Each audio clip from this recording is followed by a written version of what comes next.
The Pothunters by P G Wodehouse. Patient perseverance produces pugilistic prodigies. Where have I seen that face before? Said a voice. Tony Graham looked up from his bag. Hello, Alan, he said. What the dickens are you up here for? I was rather thinking of doing a little boxing, if you've no objection, of course. But you ought to be on a bed of sickness and that sort of thing. I heard you'd crooked yourself. So I did. Nothing much, though. Trod on myself during a game of fives and twisted my ankle a bit. In for the middles, of course? Yes, so am I. Yes, so I saw in the Sportsman. It says you weigh 11.3. Bit more, really, I believe. Shan't be able to have any lunch, or I shall have to go in for the heavies. What are you? Just 11. Well, let's hope we meet in the final. Rather, said Tony. It was at Aldershot, to be more exact, in the dressing room of the Queen's Avenue Gymnasium at Aldershot, that the conversation took place. From east and west and north and south, from Dan even unto Beersheba, the representatives of the public schools had assembled to box, fence, and perform gymnastic prodigies for fame and silver medals. The room was full of all sorts and sizes of them, heavyweights looking ponderous and muscular, featherweights diminutive but wiry, lightweights, middleweights, fencers, and gymnasts in scars, some wearing the unmistakable air of the veteran, for whom Aldershot has no mysteries, others nervous, and wishing themselves back again at school. Tony Graham had chosen a corner near the door.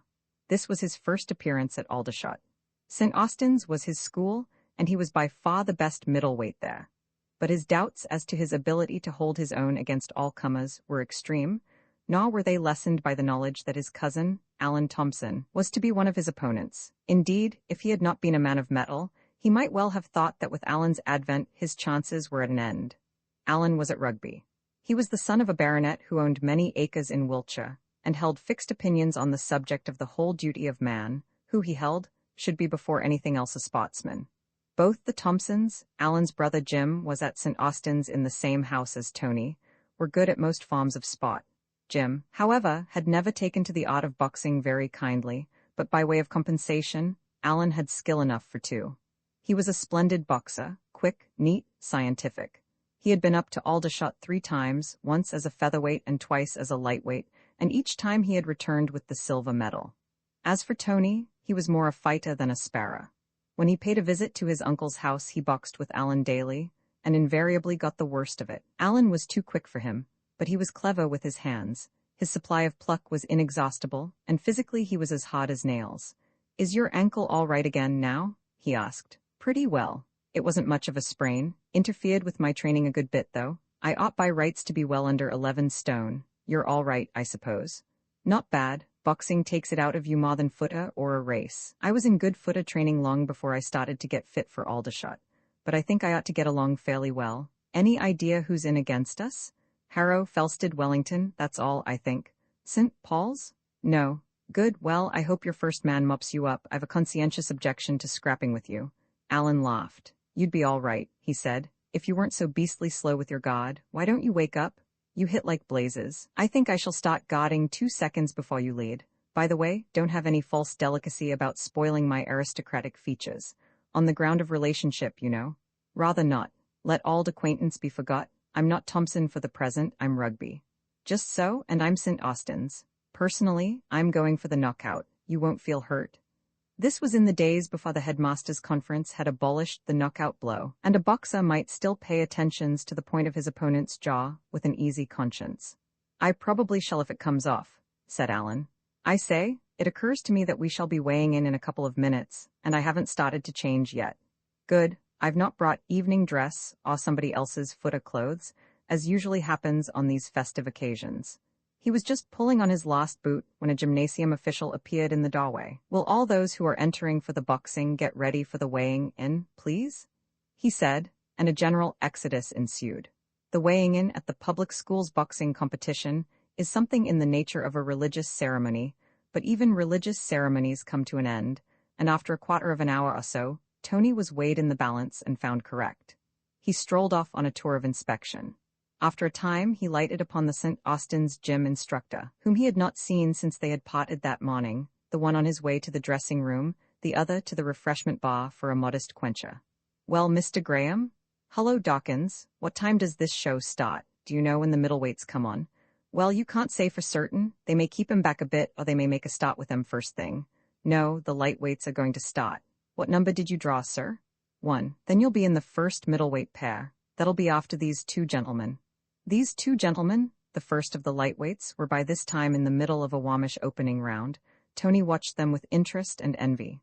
How beastly nippy they are, he said. Wish I could duck like that, he added. Well, the ol' thing there is you ave to watch the other man's eyes, but lightweights is always quicker at the duck than what heavier men are. You get the best boxing in the lightweights, though the feathers spar quicker. Soon afterwards the contest finished, amidst volleys of applause. It had been a spirited battle and an exceedingly close thing. The umpires disagreed. After a short consultation, the referee gave it as his opinion that on the whole Cloverdale of Bedford had a shade the worse of the exchanges, and that in consequence J. Robinson of St. Paul's was the victor. This was what he meant. What he said was, Robinson wins, in a sharp voice, as if somebody were arguing about it. The pair then shook hands and retired. First bout middleweights, shrilled the MC. W. P. Russ, Wellington, and A. C. R. Graham, St. Austin's. Tony and his opponent retired for a moment to the changing room, and then made their way amidst applause onto the raised stage on which the ring was pitched. Mr. W. P. Russ proceeded to the farther corner of the ring, where he sat down and was vigorously massaged by his 2 seconds. Tony took the opposite corner and submitted himself to the same process. It is a very cheering thing at any time to have one's arms and legs kneaded like bread, and it is especially pleasant if one is at all nervous. It sends a glow through the entire frame. Like somebody's something, it is both grateful and comforting. Tony's seconds were curious specimens of humanity. One was a gigantic soldier, very gruff and taciturn, and with decided leanings towards pessimism. The other was also a soldier. He was in every way his colleague's opposite. He was half his size, had red hair, and was bubbling over with conversation. The other could not interfere with his hair or his size, but he could with his conversation, and whenever he attempted a remark, he was promptly silenced, much to his disgust. Plenty o' muscle air, Fred, he began, as he rubbed Tony's left arm. Muscle ain't everything, said the other, gloomily, and there was silence again. Are you ready? Seconds away, said the referee. Time? The two stood up to one another. The Wellington representative was a plucky boxer, but he was not in the same class as Tony. After a few exchanges, the latter got to work, and after that there was only one man in the ring. In the middle of the second round the referee stopped the fight and gave it to Tony, who came away as fresh as he had started, and a great deal happier and more confident. Did us proud, Fred? Began the garrulous man. Yes, but that ain't nothing. You wait till he meets young Thompson. I've seen him box 3 years and never been beat yet. 3 bloomin' years, use. This might have depressed anybody else, but as Tony already knew all there was to be known about Alan's skill with the gloves, it had no effect upon him. A sanguinary heavyweight encounter was followed by the first bout of the feathers and the second of the lightweights, and then it was Alan's turn to fight the Harrow representative. It was not a very exciting bout. Alan took things very easily. He knew his training was by no means all it should have been, and it was not his game to take it out of himself with any firework business in the trial heats. He would reserve that for the final. So he sparred 3 gentle rounds with the Harrow sportsman, just doing sufficient to keep the lead and obtain the verdict after the last round. He finished without having turned a hair. He had only received 1 really hard blow, and that had done no damage. After this came a long series of fights. The heavyweights shed their blood in gallons for name and fame. The featherweights gave excellent exhibitions of science, and the lightweight pairs were fought off until there remained only the final to be decided, Robinson, of St. Paul's, against a Charterhouse boxer. In the middleweights there were 3 competitors still in the running, Alan, Tony, and a Felsted man. They drew lots and the bye fell to Tony, who put up an uninteresting 3 rounds with one of the soldiers, neither fatiguing himself very much. Henderson, of Felsted, proved a much tougher nut to crack than Alan's first opponent. He was a rushing boxer, and in the first round had, if anything, the best of it. In the last 2, however, Alan gradually forged ahead, gaining many points by his perfect style alone. He was declared the winner, but he felt much more tired than he had done after his first fight. By the time he was required again, however, he had had plenty of breathing space. The final of the lightweights had been decided, and Robinson, of St. Paul's, after the custom of Paulins, had set the crown upon his afternoon's work by fighting the Carthusian to a standstill in the first round. There only remained now the finals of the heavies and middles. It was decided to take the latter first. Tony had his farmer seconds, and Dawkins had come to his corner to see him through the ordeal. The whole thing, he kept repeating, is to keep going odd all the time and wear him out. He's too quick for you to try any sparring with. Yes, said Tony. The whole thing, continued the expert, is to feint with your left and it with your right. This was excellent in theory, no doubt, but Tony felt that when he came to put it into practice, Alan might have other schemes on hand and bring them off first. Are you ready? Seconds out of the ring. Time? Go in, Sir Odd, whispered the red-haired man as Tony rose from his place. Alan came up looking pleased with matters in general. He gave Tony a cousinly grin as they shook hands. Tony did not respond. He was feeling serious, and wondering if he could bring off his knockout before the 3 rounds were over. He had his doubts. The fight opened slowly. Both were cautious, for each knew the other's powers. Suddenly, just as Tony was thinking of letting, Alan came in like a flash. A straight left between the eyes, a right on the side of the head, and a second left on the exact tip of the nose, and he was out again, leaving Tony with a helpless feeling of impotence and disgust. Then followed more sparring. Tony could never get in exactly the right position for a rush. Alan circled round him with an occasional feint. Then he hit out with the left. Tony ducked. Again he hit, and again Tony ducked, but this time the left stopped halfway, and his right caught Tony on the cheek just as he swayed to one side. It staggered him, and before he could recover himself, in darted Alan again with another trio of blows, ducked a belated left counter, got in 2 stinging hits on the ribs, and finished with a left drive which took Tony clean off his feet and deposited him on the floor beside the ropes. "Silence, please," said the referee, as a burst of applause greeted this feat. Tony was up again in a moment. He began to feel savage. He had expected something like this, but that gave him no consolation. He made up his mind that he really would rush this time, but just as he was coming in, Alan came in instead. It seemed to Tony for the next half-minute that his cousin's fists were never out of his face. He looked on the world through a brown haze of boxing glove.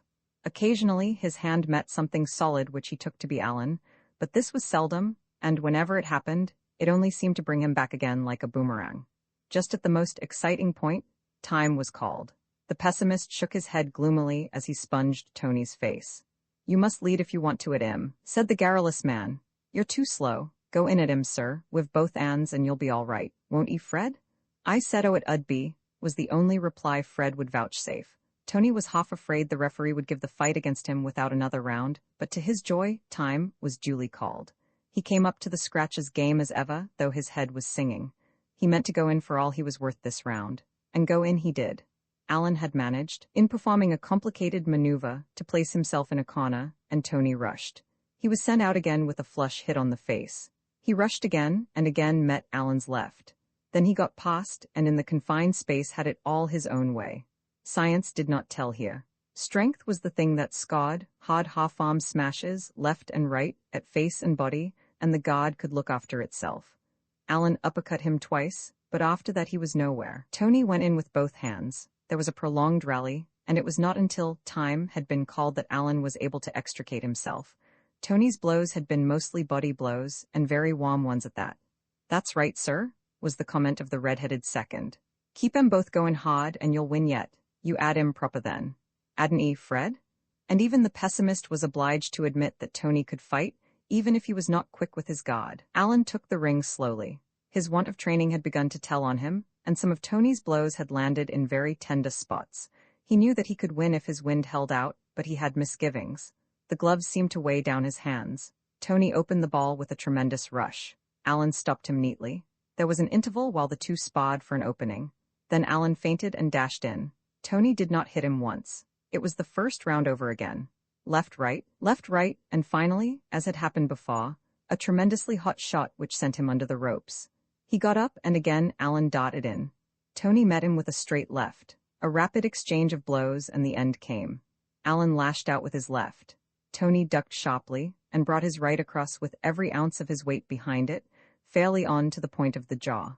The right cross-counter is distinctly one of those things which it is more blessed to give than to receive. Alan collapsed. 9-10. The timekeeper closed his watch. "Graham wins," said the referee. "Look after that man there." Mr. Thompson investigates the pavilion burglary was discussed in other places besides Charteris study. In the master's common room, the matter came in for its full share of comment. The masters were, as at most schools, divided into the athletic and non-athletic. and it was for the pharma class that the matter possessed most interest. If it had been that apple of the college library's eye, the original MS of St. Austin's private diary, or even that lesser treasure, the black-letter eucalyptides, that had disappeared, the elder portion of the staff would have had a great deal to say upon the subject. But, apart from the excitement caused by the strangeness of such an occurrence, the theft of a couple of Spot's prizes had little interest for them. On the borderline between these two castes came Mr. Thompson, the master of the 6th form, spelt with a P and no relation to the genial James or the amiable Alan, with the farmer of whom, indeed, he was on very indifferent terms of friendship. Mr. Thompson, though an excellent classic, had no knowledge of the inwardness of the human boy. He expected every member of his farm not only to be earnest, which very few members of a 6th form are, but also to communicate his innermost thoughts to him. His aim was to be their confidant, the wise friend to whom they were to bring their troubles and come for advice. He was, in fact, poor man, the good young master. Now, it is generally the case at school that troubles are things to be worried through alone, and any attempt at interference is usually resented. Mr. Thompson had asked Jim to tea, and, while in the very act of passing him the muffins, had embarked on a sort of unofficial sermon, winding up by inviting confidences. Jim had naturally been first flippant, and then rude, and relations had been strained ever since.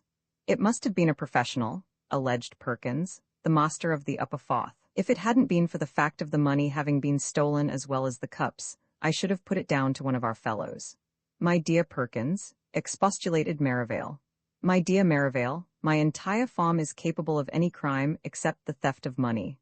A boy might have taken the cups for a joke, or just for the excitement of the thing, meaning to return them in time for the Spots, but the £2 knocks that on the head.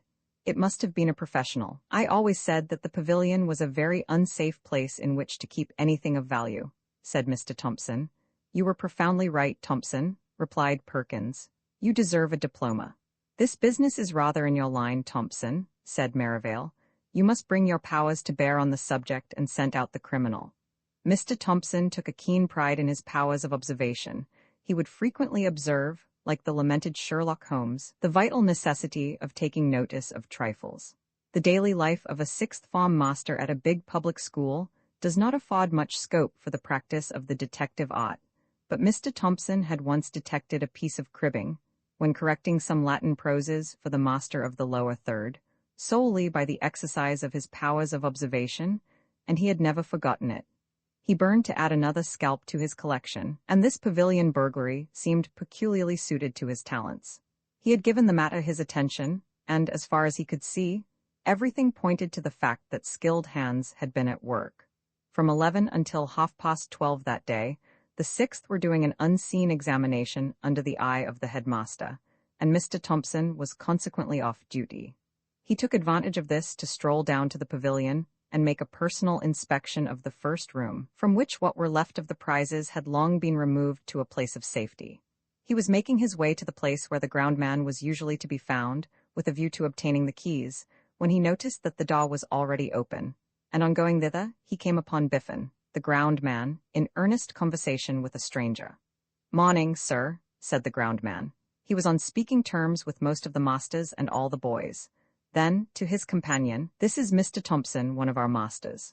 "Morning, sir," said the latter. "Weather keeps up. I am Inspector Roberts, Scotland Yard, but I think we're in for rain soon." "Yes, 'fraid so. Been asked to look into this business, Mr. Thompson. Queer business." "Very, might I ask, I am very interested in this kind of thing, whether you have arrived at any conclusions yet?" The detective eyed him thoughtfully, as if he were hunting for the answer to a riddle. "No, not yet, nothing definite. I presume you take it for granted it was the work of a professional burglar." "No, take nothing for granted. Great mistake. Prejudice is one way or other great mistake. But I think it was probably, almost certainly, not done by a professional." Mr. Thompson looked rather blank at this. It shook his confidence in his powers of deduction. "But," he expostulated, "surely no one but a practiced burglar would have taken a pane of glass out so? Neatly." Inspector Roberts rubbed a finger thoughtfully round the place where the glass had been. Then he withdrew it and showed a small cut from which the blood was beginning to drip. "Do you notice anything peculiar about that cut?" he inquired. Mr. Thompson did not, nodded the groundman. "Look carefully. Now do you see? No? Well, it's not a clean cut. Ragged, very ragged. Now if a professional had cut that paint out, he wouldn't have left it jagged like that. No, he would have used a diamond, done job neatly. This destroyed another of Mr. Thompson's premises. He had taken it for granted that a diamond had been used.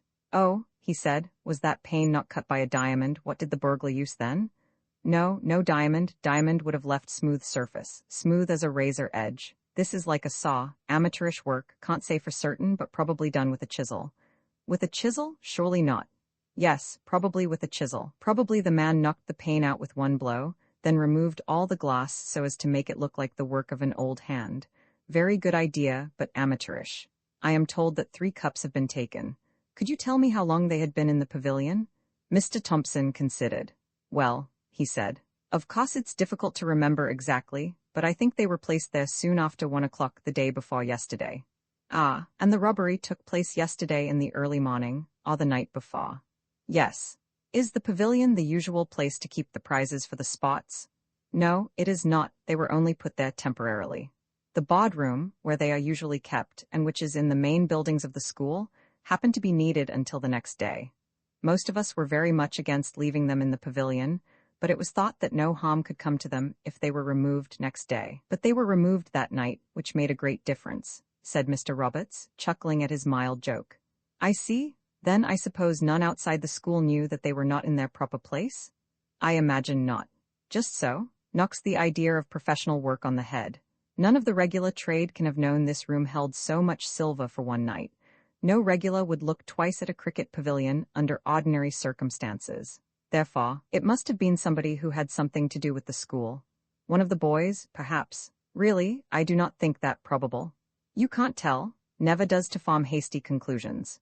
Boy might have done it for many reasons. Some boys would have done it for the sake of the excitement. That, perhaps, is the least possible explanation. But you get boy kleptomaniacs just as much in proportion as grown-up kleptomaniacs. I knew a man, had a son, couldn't keep him away from anything valuable. Had to take him away in a hurry from 3 schools, good schools too. Really? What became of him? He did not come to us, I suppose? No, somebody advised the father to send him to one of those North Country schools where they flog. Great success, stole some money, got flogged instead of expelled, did it again with same result. Gradually got tired of it. Reformed character now. I don't say it is a boy, mind you. Most probably not. Only say it may be. All the while he was talking, his eyes were moving restlessly round the room. He came to the window through which Jim had effected his entrance and paused before the broken pane. I suppose he tried that window first before going round to the other? Hazarded Mr. Thompson.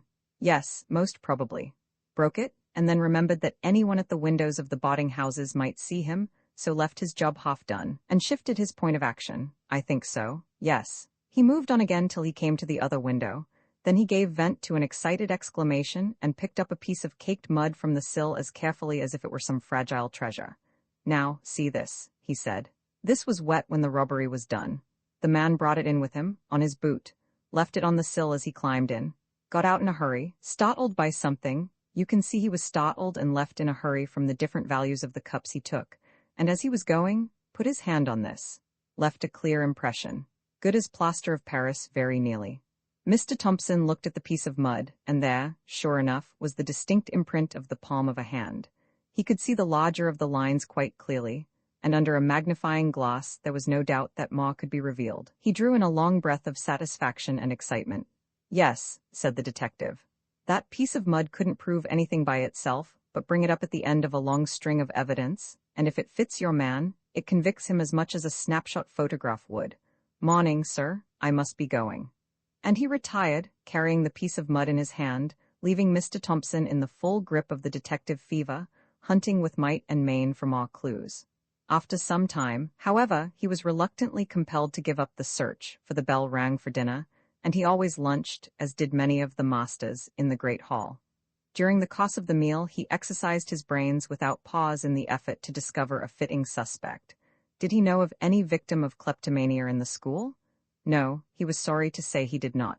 Was anybody in urgent need of money? He could not say. Very probably yes, but he had no means of knowing. After lunch he went back to the common room. There was a letter lying on the table. He picked it up. It was addressed to J. Thompson, St. Austin's.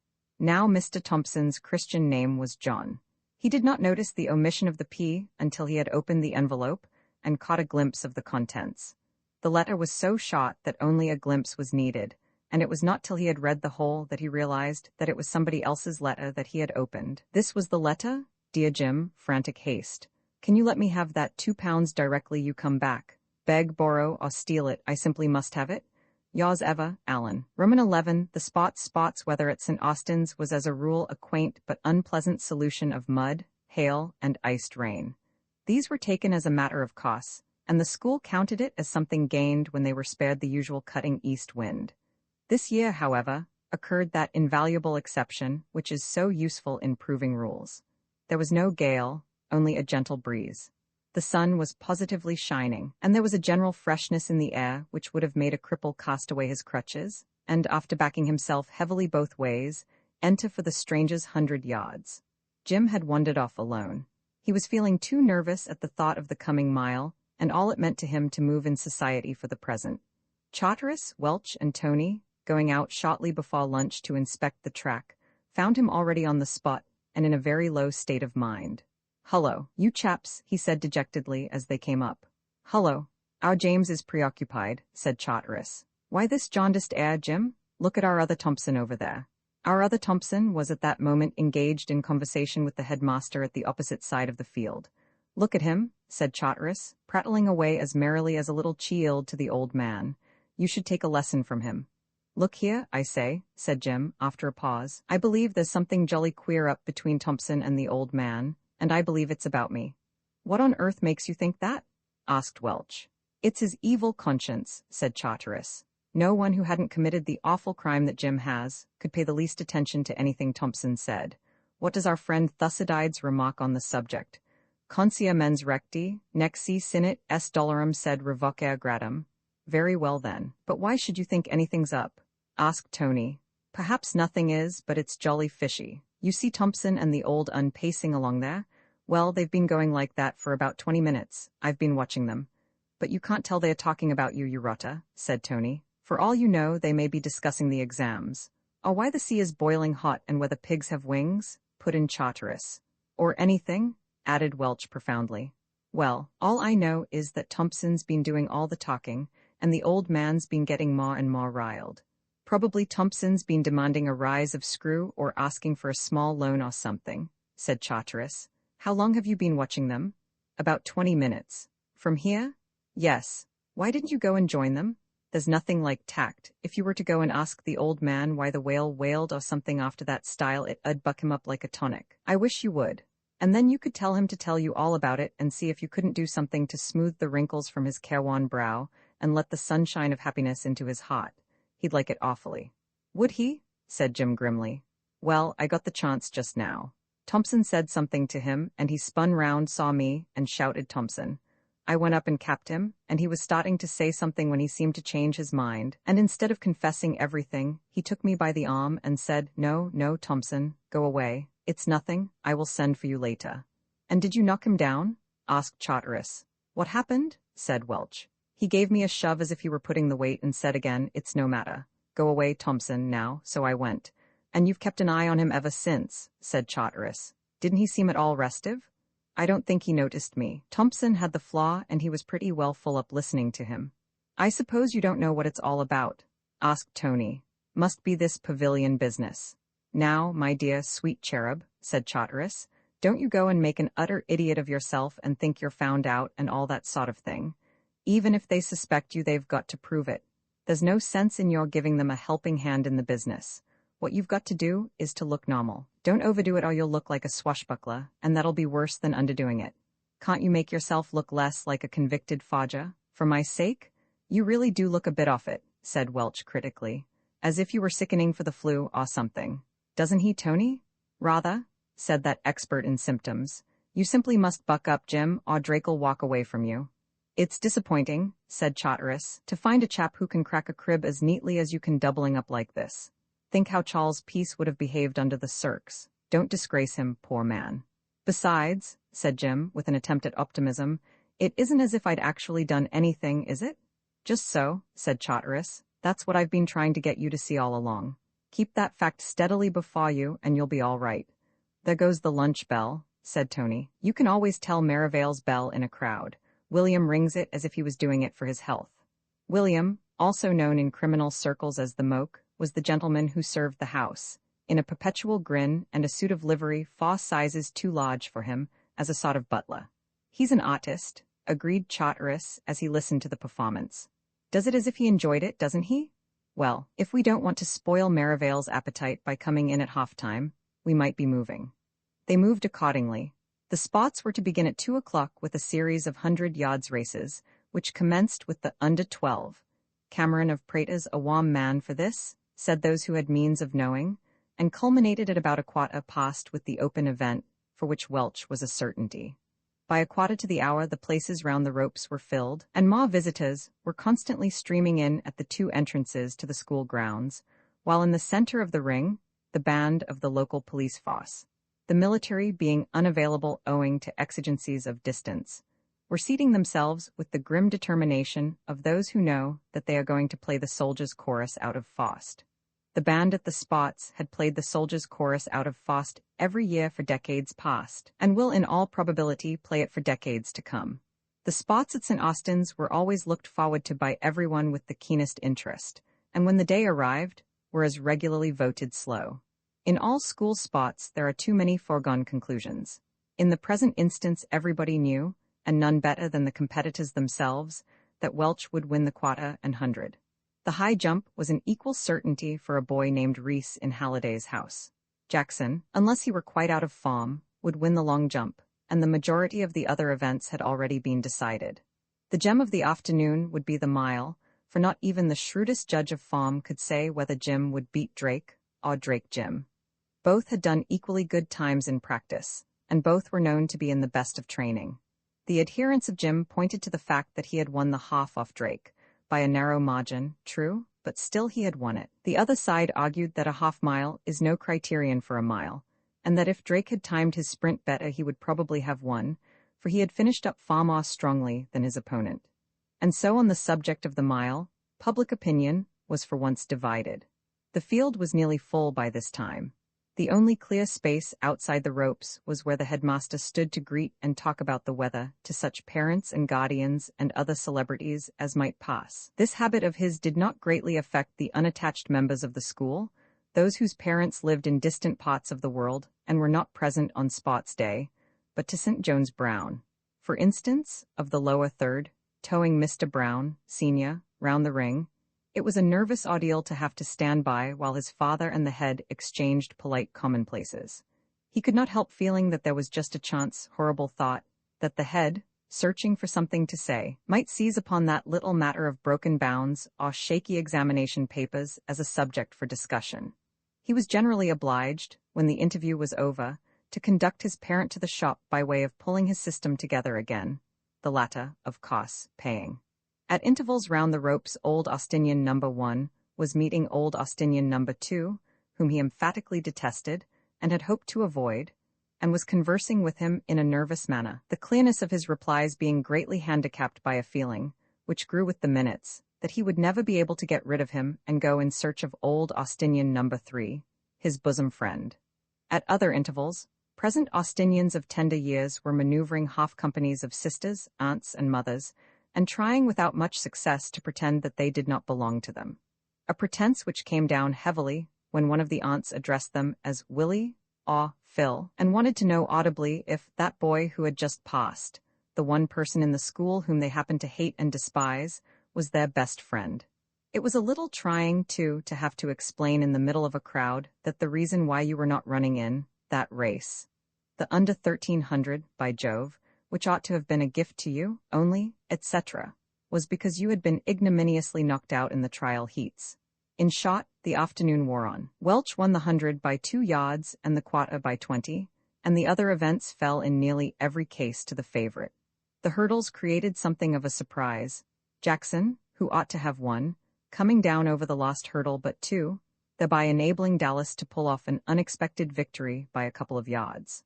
Vaughan's enthusiastic watch made the time a little under 16 seconds, but the official timekeeper had other views. There were no instances of the timid new boy, at whom previously the world had scoffed, walking away with the most important race of the day. And then the spectators were roused from a state of coma by the sound of the bell ringing for the mile. Old Austinian number 1 gratefully seized the opportunity to escape from Old Austinian number 2 and lose himself in the crowd. Young Pounceby Green, with equal gratitude, left his father talking to the head and shot off without ceremony to get a good place at the ropes. In fact, there was a general stir of anticipation, and all round the ring paterfamilias was asking his son and heir, which was Drake and which Thompson, and settling his glasses more firmly on the bridge of his nose. The staff of the glowworm conducted Jim to the starting place and did their best to relieve his obvious nervousness with light conversation. Old chap," said Jim. He had been saying to everything throughout the afternoon. "I said, is my hat on straight and does it suit the color of my eyes?" said Charteris. "Oh yes, rather," ripping, in a far-off voice. "And have you a theory of the universe?" Old chap," I said, "did you want your legs rubbed before you start? I believe it's an excellent specific for the gout." "Gout, what? No, I don't think so, thanks. And you'll write to us sometimes, Jim, and give my love to little Henry. And always wear flannel next your skin, my dear boy," said Charteris. This seemed to strike even Jim as irrelevant. "Do shut up for goodness sake, Alderman," he said irritably. "Why can't you go and rag somebody else? My place is by your side. Go, my son, or else they'll be starting without you. Give us your blazer. And take my tip, the tip of an old runner, and don't pocket your opponent's ball in your own 25. And come back victorious, or on the shields of your soldiers. All right, sir, to the starter, he's just making his will. Goodbye, Jim. Buck up, or I'll lynch you after the race." Jim answered by muffling him in his blazer and walking to the line. There were 6 competitors in all, each of whom owned a name ranking alphabetically higher than Thompson. Jim, therefore, had the outside berth.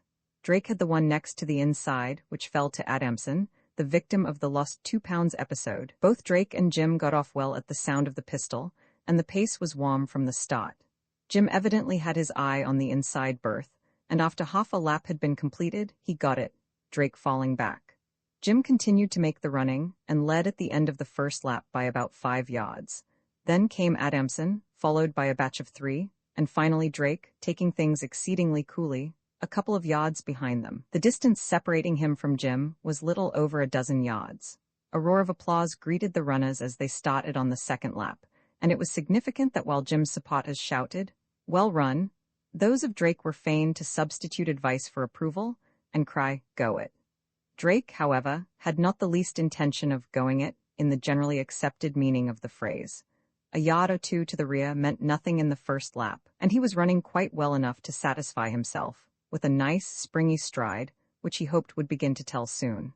With the end of the second lap, the real business of the race began, for the survival of the fittest had resulted in eliminations and changes of order.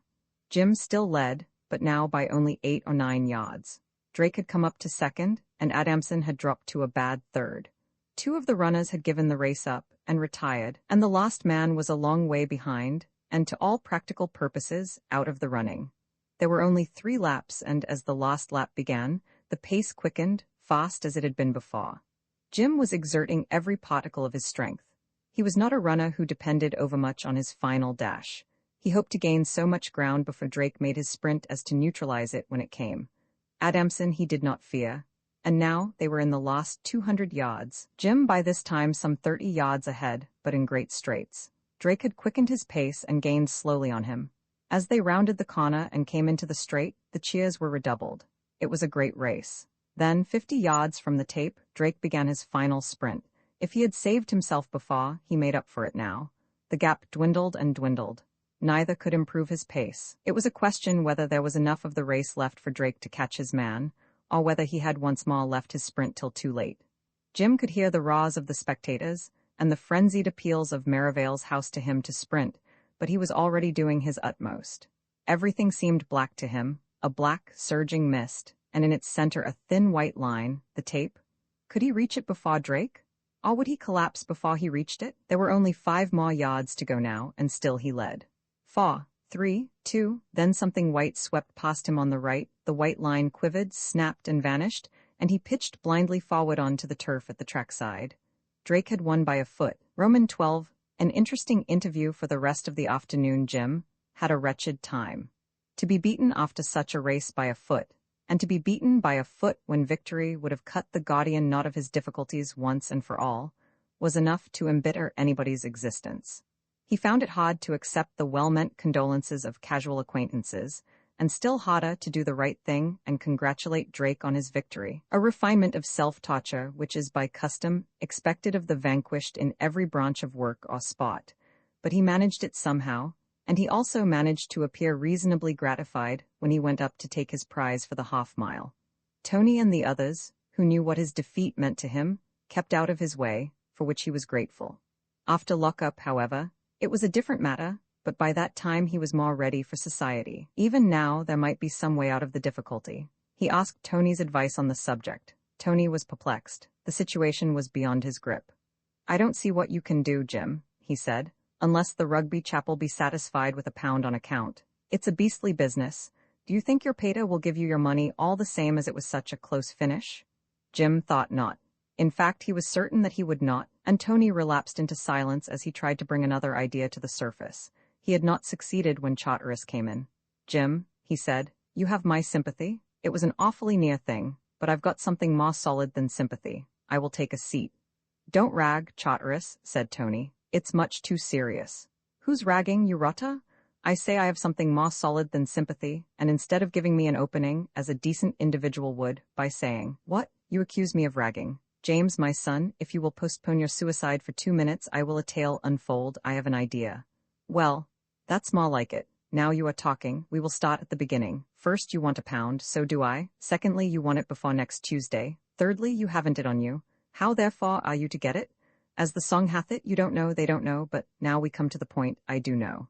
"Yes," said Jim and Tony together. "It is a luminous idea. Why shouldn't we publish a special number of the Glow-Worm before the end of term?" Jim was silent at the brilliance of the scheme. Then doubts began to harass him. "Is there time?" "Time? Yards of it. This is Saturday. We start tonight and keep at it all night if necessary. We ought to manage it easily before tomorrow morning.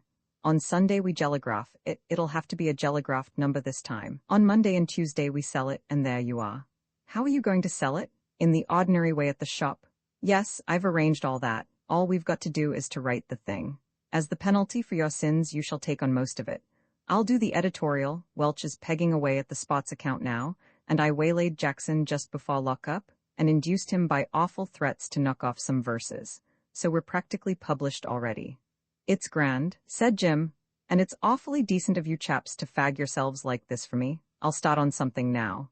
"But can you raise a sovereign on one number?" asked Tony. "Either that, or I've arranged with the shop to give us £1 down and take all profits on this and the next number. They're as keen as anything on the taking all profits idea, but I've kept that back to be used only in case of necessity. But the point is that Jim gets his sovereign in any case. I must be off to my editorial. So long," and he went. "Grand man, Charteris," said Tony as he leant back in his chair in search of a subject. "You'd better weigh in with an account of the burglary. It's a pity you can't give the realistic description you gave us. It would sell like anything. Wouldn't do to risk it." At that moment the door swung violently open, with Merivale holding on to the handle and following it in its course. Merivale very rarely knocked at a study door, a peculiarity of his which went far towards shattering the nervous systems of the various inmates, who never knew when it was safe to stop work and read fiction. "Ah, Thompson," he said, "I was looking for you. The headmaster wants to see you over at his house, if you are feeling well enough after your exertions. Very close thing, that mile. I don't know when I have seen a better run race on the college grounds. I suppose you are feeling pretty tired, eh?" "I am rather, sir, but I had better see the head. Will he be in his study, sir?" "Yes, I think so." Jim took his cap and went off, while Merivale settled down to spend the evening in Tony's study, as he often did when the term's work was over, and it was no longer necessary to keep up the pretense of preparation. Parker, the head's butler, conducted Jim into the presence. "Sit down, Thompson," said the head. Jim took a seat, and he had just time to notice that his namesake, Mr. Thompson, was also present, and that, in spite of the fact that his tie had crept up to the top of his collar, he was looking quite unnecessarily satisfied with himself, when he became aware that the head was speaking to him. "I hope you are not feeling any bad effects from your race, Thompson?" Jim was half inclined to say that his effects were nil, but he felt that the quip was too subtle and would be lost on his present audience, so he merely said that he was not. There was a rather awkward silence for a minute. Then the head coughed and said, "Thompson?" "Yes, sir. I think it would be fairest to you to come to the point at once, and to tell you the reason why I wished to see you." Jim ran over the sins which shot up in his mind like rockets as he heard these ominous words, and he knew that this must be the matter of the pavilion. He was, therefore, in a measure prepared for the head's next words. Thompson. Yes, sir. A very serious charge has been brought against you. You are accused of nothing less than this unfortunate burglary of the prizes for the spots. Yes, sir. Is my accuser Mr. Thompson? The headmaster hesitated for a moment, and Mr. Thompson spoke. That is so, he said. Yes, said the head. The accusation is brought by Mr. Thompson. Yes, sir, said Jim again, and this time the observation was intended to convey the meaning. My dear, good sir, when you've known him as long as I have, you won't mind what Mr. Thompson says or does. It's a kind of way he's got, and if he's not under treatment for it, he ought to be. I should like to hear from your own lips that the charge is groundless. Anything to oblige, thought Jim. Then aloud, Yes, sir. You say it is groundless? This from Mr. Thompson. Yes, sir. I must warn you, Thompson, that the evidence against you is very strong indeed, said the head. Without suggesting that you are guilty of this thing, I think I ought to tell you that if you have any confession to make, it will be greatly, very greatly, to your own advantage to make it at once. And give myself away, free, gratis, and for nothing, thought Jim. Not for me, thank you. Might I hear Mr. Thompson's evidence, sir? He asked. Certainly, Thompson. He effected a movement in Mr. Thompson's direction, midway between a bow and a nod. Mr. Thompson coughed. Jim coughed too in the same key. This put Mr. Thompson out, and he had to cough again. In the first place, he began, it has been conclusively proved that the burglary was the work of an unskillful hand. That certainly seems to point to me as the author, said Jim flippantly. Silence, Thompson, said the head, and counsel for the prosecution resumed. In the second place, it has been proved that you were at the time of the burglary in great need of money. This woke Jim up. It destroyed that feeling of coolness with which he had started the interview. Awful thoughts flashed across his mind. Had he been seen at the time of his burglarious entry? At any rate, how did Mr. Thompson come to know of his pecuniary troubles? Did you say it had been proved, sir? Yes. How, sir? He felt the question was a mistake as he was uttering it. Your really injured innocent would have called all the elements to witness that he was a millionaire, but it was too late to try that now. And besides, he really did want to know how Mr. Thompson had got to hear of the skeleton in his cupboard. The headmaster interrupted hurriedly. It is a very unfortunate affair altogether, and this is quite the most unfortunate part. A letter came to the college addressed to J. Thompson, and Mr. Thompson opened and read it inadvertently. Quite inadvertently. Yes, sir, said Jim, in a tone which implied, I am no George Washington myself, but when you say he read it inadvertently, well, this letter was signed Allen, my brother, sir. Exactly, and it asked for £2, evidently in payment of a debt, and the tone of the letter certainly seemed to show that you were not then in possession of the money. Could I have the letter, sir? Then with respectful venom to Mr. Thompson, if you have finished with it. The letter was handed over and pocketed, and Jim braced his moral pecker up for the next round of the contest. I take it then, Thompson, resumed the head, that you owe your brother this money? Yes, sir. £2 is a great deal of money for one boy to lend another. It was not lent, sir, it was a bet. A bet, in a nasty tone from the head. A bet, in a sepulchral echo from Mr. Thompson. There was a long pause. At any other time, said the head, I should feel it my duty to take serious notice of this, but beside this other matter with which you are charged, it becomes trivial. I can only repeat that the circumstances are exceedingly suspicious, and I think it would be in your interests to tell us all you know without further delay. You take it for granted I am guilty, sir, began Jim hotly. I say that the circumstances seems to point to it. In the first place, you were in need of money. You admit that? Yes, sir. In the second place, said the head slowly, in the second place, I am told that you were nowhere to be found in the house at 8:30 on the night of the burglary, when you ought certainly to have been in your study at your work. Bombshell number 2, and a worse one than the first. For the moment Jim's head swam. If he had been asked just then in so many words where he had been at that time, it is likely that he would have admitted everything. By some miracle the head did not press his point. You may go now, Thompson, he said. I should like to see you off to morning school on Monday. Good night. Good night, sir, said Jim, and went without another word. Coming so soon after the exertion and strain of the mile, this shock made him feel sick and dizzy. When he had gone, the head turned to Mr. Thompson with a worried look on his face. I feel as certain as I do of anything, he said thoughtfully, that that boy is telling the truth. If he had been guilty, he would not have behaved like that. I feel sure of it. Mr. Thompson looked equally thoughtful. The circumstances are certainly very suspicious, he said, echoing the head's own words. I wish I could think he was innocent, but I am bound to say I do not. I regard the evidence as conclusive. Circumstantial evidence is proverbially uncertain, Mr. Thompson. That is principally the reason why I was so bent on making him confess if he had anything to confess. I can't expel a boy and ruin his whole career on mere suspicion. The matter must be proved, doubly proved, and even then I should feel uneasy until he owned himself guilty. It is a most unpleasant affair, a terrible affair. Most, agreed Mr. Thompson. And exactly the same thing was occurring at that moment to Jim, as he sat on his bed in his dormitory, and pondered hopelessly on this new complication that had presented itself so unexpectedly. He was getting very near to the end of his tether, was J. Thompson of Merivales. It seemed to him, indeed, that he had reached it already. Possibly if he had had a clearer conscience and a larger experience, he might have recognized that the evidence which Mr. Thompson had described as conclusive was in reality not strong enough to hang a cat on. Unfortunately, he did not enjoy those advantages. Roman 13 Sir Alfred Scars, soon after Jim had taken his departure, Mr. Thompson, after waiting a few minutes in case the headmaster had anything more to say, drifted silently out of the room. The head, like the gentleman in the ballad, continued to wear a worried look. The more he examined the matter, the less did he know what to make of it. He believed, as he had said to Mr. Thompson, that Jim was entirely innocent. It was an incredible thing, he thought, that a public school boy, a school prefect, too, into the bargain, should break out of his house and into a cricket pavilion, however great a crisis his finances might be undergoing, and then to steal 2 of the prizes for the spots. Impossible. Against this, however, must be placed the theft of the £2. It might occur to a boy, as indeed Mr. Thompson had suggested, to steal the cups in order to give the impression that a practiced burglar had been at work. There was certainly something to be said in favor of this view, but he would never believe such a thing. He was a good judge of character, a headmaster generally is, and he thought he could tell when a boy was speaking the truth and when he was not. His reflections were interrupted by a knock at the door. The butler entered with a card on a tray. Sir Alfred Venner, MP, Badgwick Hall, said, almost shouted, the card. He read the words without any apparent pleasure. Is Sir Alfred here himself? Parker, he said. He is, sir.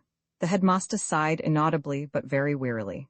He was feeling worried already, and he knew from experience that a tete-a-tete with Sir Alfred Venner, MP, of Badgwick Hall, would worry him still more. The head was a man who tried his very hardest to like each and all of his fellow creatures, but he felt bound to admit that he liked most people a very great deal better than he liked the gentleman who had just sent in his card. Sir Alfred's manner always jarred upon him. It was so exactly the antithesis of his own.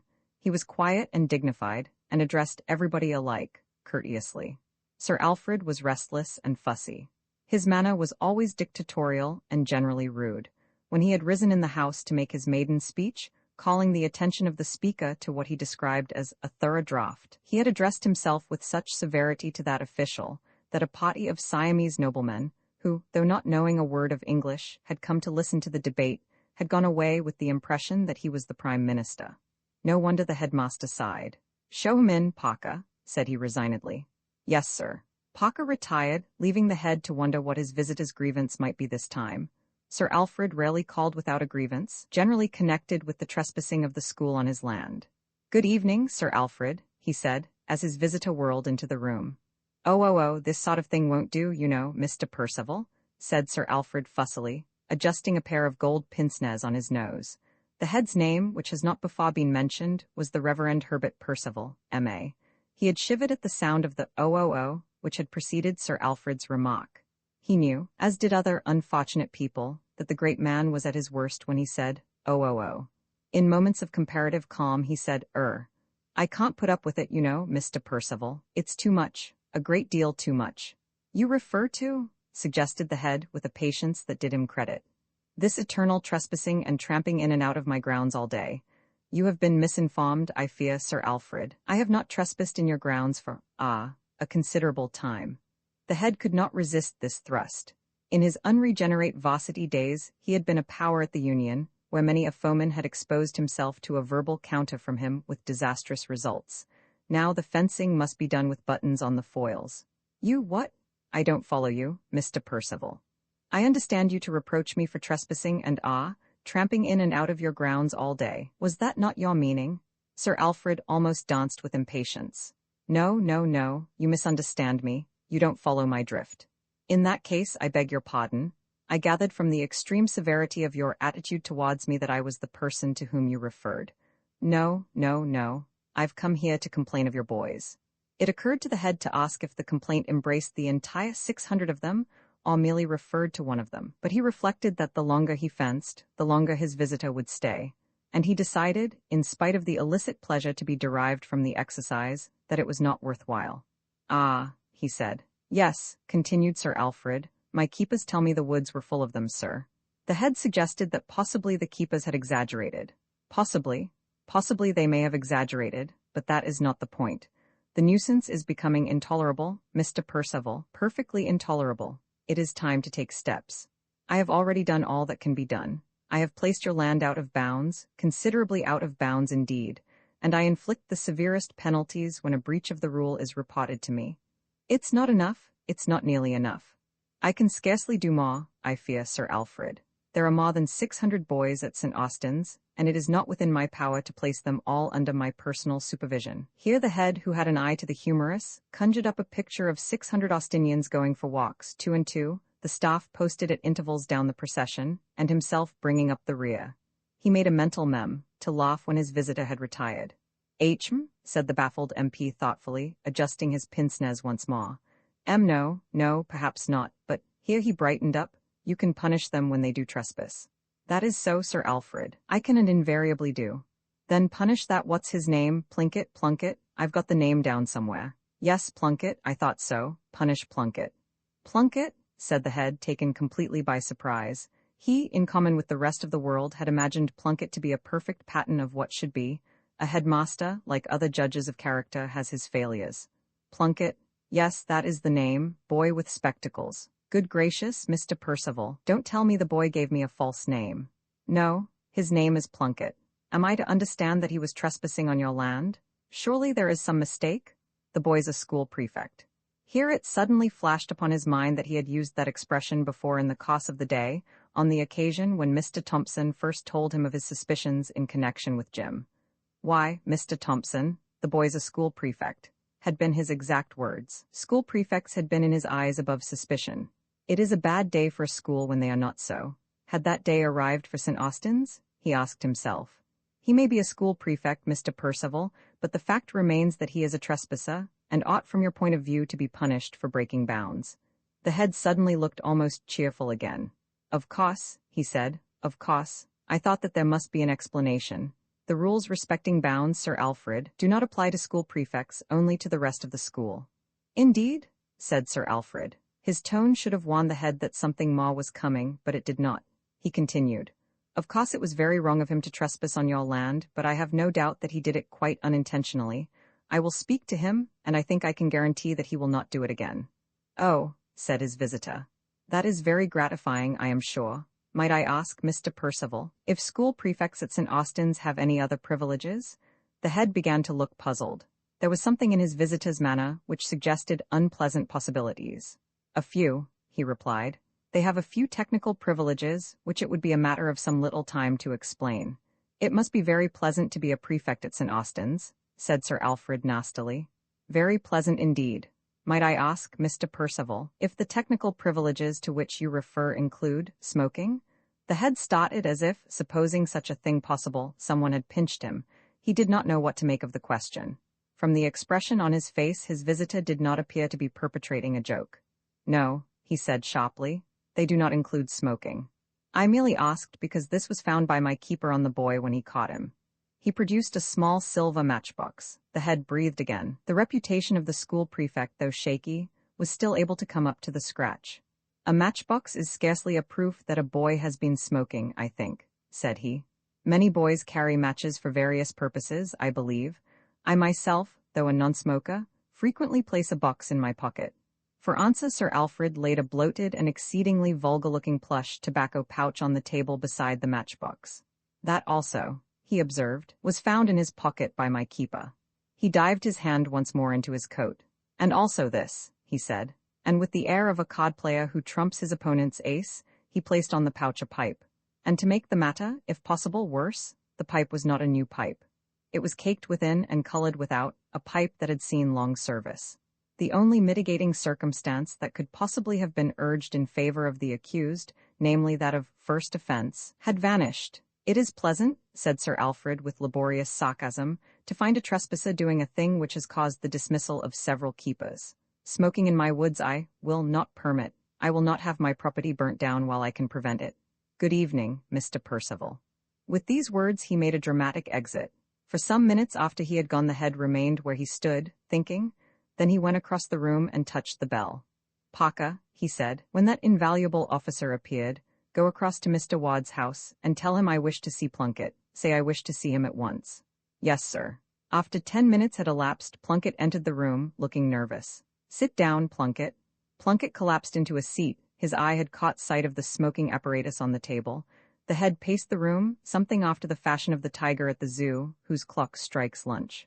"Plunkett," he said, suddenly, "you are a school prefect." "Yes, sir," murmured Plunkett. The fact was undeniable. "You know the duties of a school prefect?" "Yes, sir. And yet you deliberately break one of the most important rules of the school. How long have you been in the habit of smoking?" Plunkett evaded the question. "My father lets me smoke, sir, when I'm at home." A hasty word in the reader's ear. If ever you are accused of smoking, please, for my sake, if not for your own, try to refrain from saying that your father lets you do it at home. It is a fatal mistake. At this, to employ a metaphor, the champagne of the head's wrath, which had been fermenting steadily during his late interview, got the better of the cock of self-control, and he exploded. If the mutual friend ever has grandchildren, he will probably tell them with bated breath the story of how the head paced the room, and the legend of the things he said, but it will be some time before he will be able to speak about it with any freedom. At last there was a lull in the storm. "I am not going to expel you, Plunkett, but you cannot come back after the holidays. I will write to your father to withdraw you." He pointed to the door. Plunkett departed in level time. "What did the old un want you for?" asked Dallas, curiously, when he returned to the study. Plunkett had recovered himself by this time sufficiently to be able to tell a lie. "He wanted to tell me he'd heard from my father about my leaving." "About your leaving?" Dallas tried to keep his voice as free as possible from triumphant ecstasy. "Are you leaving? When?" "This term." "Oh," said Dallas. It was an uncomfortable moment. He felt that at least some conventional expression of regret ought to proceed from him. "Don't trouble to lie about being sorry," said Plunkett with a sneer. "Thanks," said Dallas gratefully. "Since you mention it, I rather think I won't." Roman 14, the long-run Vaughn came up soon afterwards, and Dallas told him the great news. They were neither of them naturally vindictive, but the mutual friend had been a heavy burden to them during his stay in the house, and they did not attempt to conceal from themselves their unfeigned pleasure at the news of his impending departure. "I'll never say another word against Mr. Plunkett, Sr., in my life," said Vaughn. "He's a philanthropist. I wonder what the mutual's going to do? Gentleman of leisure, possibly, unless he's going to the varsity. Same thing, rather. I don't know a bit what he's going to do, and I can't say I care much. He's going, that's the main point." "I say," said Vaughn, "I believe the old man was holding a sort of reception tonight. I know he had Thompson over to his house. Do you think there's a row on?" "Oh, I don't know. Probably only wanted to see if he was all right after the mile. By Jove, it was a bit of a race, wasn't it?" And the conversation drifted off into matters athletic. There were 2 persons that night who slept badly. Jim lay awake until the college clock had struck 3, going over in his mind the various points of his difficulties, on the chance of finding a solution of them. He fell asleep at 1:15, without having made any progress. The head, also, passed a bad night. He was annoyed for many reasons, principally, perhaps, because he had allowed Sir Alfred Venner to score so signal a victory over him. Besides that, he was not easy in his mind about Jim. He could not come to a decision. The evidence was all against him, but evidence is noted for its untrustworthiness. The head would have preferred to judge the matter from his knowledge of Jim's character, but after the Plunkett episode, he mistrusted his powers in that direction. He thought the matter over for a time, and then, finding himself unable to sleep, got up and wrote an article for a leading review on the subject of the doxology. The article was subsequently rejected, which proves that Providence is not altogether incapable of a kindly action, but it served its purpose by sending its author to sleep. Barrett, too, though he did not allow it to interfere with his slumbers, was considerably puzzled as to what he ought to do about the cups which he had stumbled upon in the wood. He scarcely felt equal to going to the dingle again to fetch them, and yet every minute he delayed made the chances of their remaining there more remote. He rather hoped that Reed would think of some way out of it. He had a great respect for Reed's intellect, though he did not always show it. The next day was the day of the inter-house cross-country race. It was always fixed for the afternoon after sports day, a most inconvenient time for it, as everybody who had exerted or overexerted himself the afternoon before was unable to do himself justice. Today, contrary to general expectation, both Drake and Thompson had turned out. The knowing ones, however, were prepared to bet anything you liked except cash, that both would drop out before the first mile was over. Merivale's pinned their hopes on Welch. At that time, Welch had not done much long-distance running. He confined himself to the 100 yards and the quarter. But he had it in him to do great things, as he proved in the following year, when he won the half, and would have beaten the great Mitchell-Jones record for the mile, but for an accident, or rather an event, which prevented his running, the tale of which is told elsewhere. The cost for the race was a difficult one. There were hedges and brooks to be negotiated, and, worst of all, plowed fields. The first plowed field usually thinned the ranks of the competitors considerably. The distance was about 10 miles. The race started at 3 o'clock. Jim and Welch, Merivale's first string, set the pace from the beginning and gradually drew away from the rest. Drake came third, and following him the rest of the houses in a crowd. Welch ran easily and springily, Jim with more effort. He felt from the start that he could not last. He resolved to do his best for the honor of the house, but just as the second mile was beginning, the first of the plowed fields appeared in view, stretching, so it appeared to Jim, right up to the horizon. He groaned. "Go on, Welch," he gasped. "I'm done." Welch stopped short in his stride and eyed him critically. "Yes," he said, "better get back to the house. You overdid it yesterday, lie down somewhere, gee-bye." And he got into his stride again. Jim watched his figure diminish, until at last it was a shapeless dot of white against the brown surface. Then he lay down on his back and panted. It was in this attitude that Drake found him. For a moment, an almost irresistible wish seized him to act in the same way. There was an unstudied comfort about Jim's pose which appealed to him strongly. His wind still held out, but his legs were beginning to feel as if they did not belong to him at all. He pulled up for an instant. "Hullo," he said. "Done up." For reply, Jim merely grunted. "Slacker," said Drake. "Where's Welch?" "Miles ahead." "Oh, Lord," groaned Drake, and pulling himself together, set out painfully once more across the heavy surface of the field. Jim lay where he was a little longer. The recollection of the other runners, who might be expected to arrive shortly, stirred him to action. He did not wish to interview everyone on the subject of his dropping out. He struck off at right angles towards the hedge on the left. As he did so, the first of the crowd entered the field. Simpson Major, wearing the colors of Perkins' house on his manly bosom, was leading. Behind him came a group of 2 schoolhouse, Dallas of Wards, and a representative of Prater's. A minute later they were followed by a larger group, consisting this time of 20 or more runners, all that was left of the 50 who had started. The rest had dropped out at the sight of the plowed field. Jim watched the procession vanish over the brow of the hill, and as it passed out of sight, began to walk slowly back to the school again. He reached it at last, only to find it almost entirely deserted. In Merivale's house there was nobody. He had hoped that Charteris and Tony might have been somewhere about. When he had changed into his ordinary clothes, he made a tour of the school grounds. The only sign of life, as far as he could see, was Biffen, who was superintending the cutting of the grass on the cricket field. During the winter, Biffen always disappeared. Nobody knew where, returning at the beginning of Sports Week to begin preparations for the following cricket season. It had been stated that during the winter he shut himself up and lived on himself, after the fashion of a bear. Others believed that he went and worked in some Welsh mine until he was needed again at the school. Biffen himself was not communicative on the subject, a fact which led a third party to put forward the awful theory that he was a professional association player and feared to mention his crime in a school which worshipped rugby. "Why, Mr. Thompson," he said, as Jim came up, "I thought you was running." "Whoa." The last remark was addressed to a bod-looking horse attached to the mowing machine.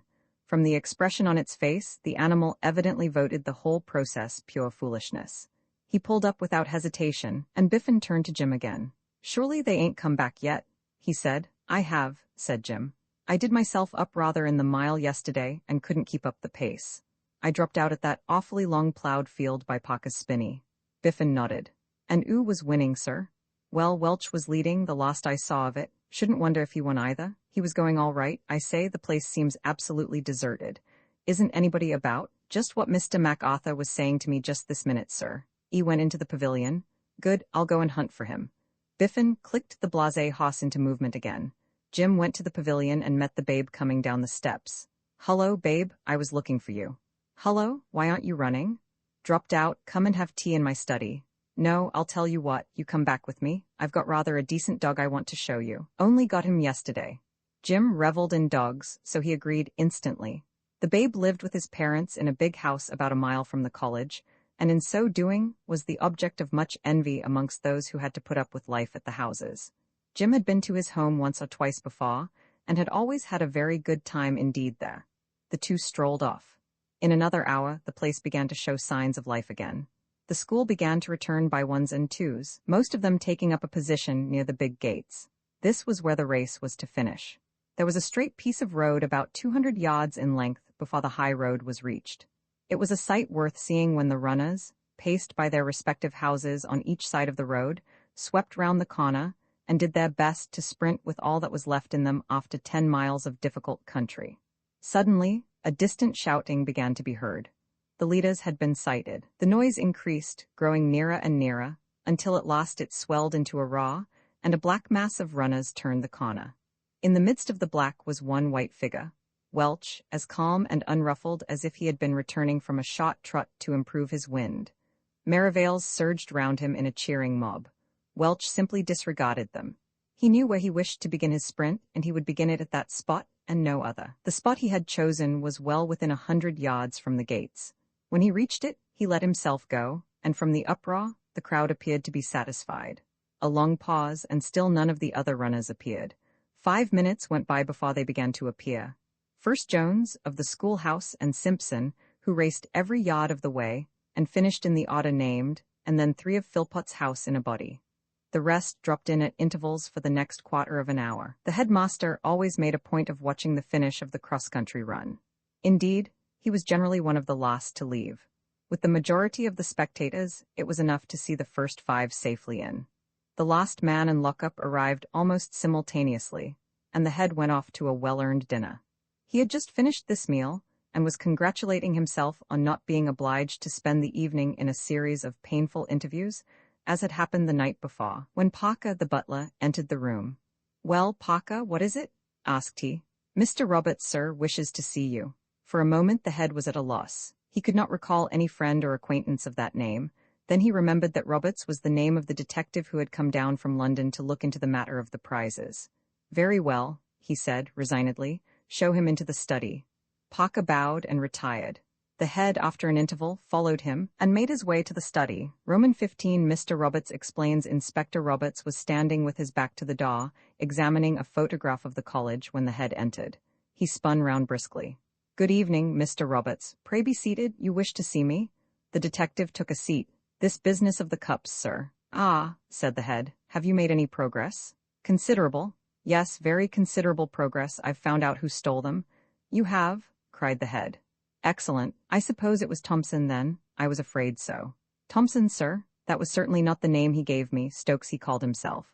Stokes, this is curious. Perhaps if you were to describe his appearance, was he a tall boy, of a rather slight build?" The detective interrupted. "Excuse me, sir, but I rather fancy we have different persons in our mind. Stokes is not a boy, not at all. Well over 30. Red mustache. Height 5'7", I should say. Not more. Works as a farmhand when required, and does odd jobs at times. That's the man." The head's face expressed relief as he heard this description. "Then Thompson did not do it after all," he said. "Thompson?" queried Mr. Roberts. "Thompson," explained the head, "is the name of one of the boys at the school. I am sorry to say that I strongly suspected him of this robbery." "A boy at the school? Curious. Unusual, I should have thought, for a boy to be mixed up in an affair like this, though I have known cases. I was very unwilling, I can assure you, to suspect him of such a thing, but really the evidence all seemed to point to it. I am afraid, Mr. Roberts, that I have been poaching on your preserves without much success." "Curious thing, evidence," murmured Mr. Roberts, fixing with his eye a bust of Socrates on the writing desk, as if he wished it to pay particular attention to his words. "Very curious. Very seldom able to trust it. Case the other day. Man charged with robbery from the person, with violence. They gave the case to me. Worked up beautiful case against the man, not a hitch anywhere. Whole thing practically proved. Man brings forward alibi. Proves it. Turned out that at time of robbery he had been serving 7 days without the option for knocking down 2 potters and a guard on the district railway, yet the evidence seemed conclusive. Yes, curious thing evidence. He nodded solemnly at Socrates and resumed an interested study of the carpet. The head, who had made several spirited attempts at speaking during this recital, at last succeeded in getting in a word. "You have the cups?" "No, no, cups still missing, only flaw in the affair. Perhaps I had better begin from the beginning?" "Exactly. Pray let me hear the whole story. I am more glad than I can say that Thompson is innocent. There is no doubt of that, I hope?"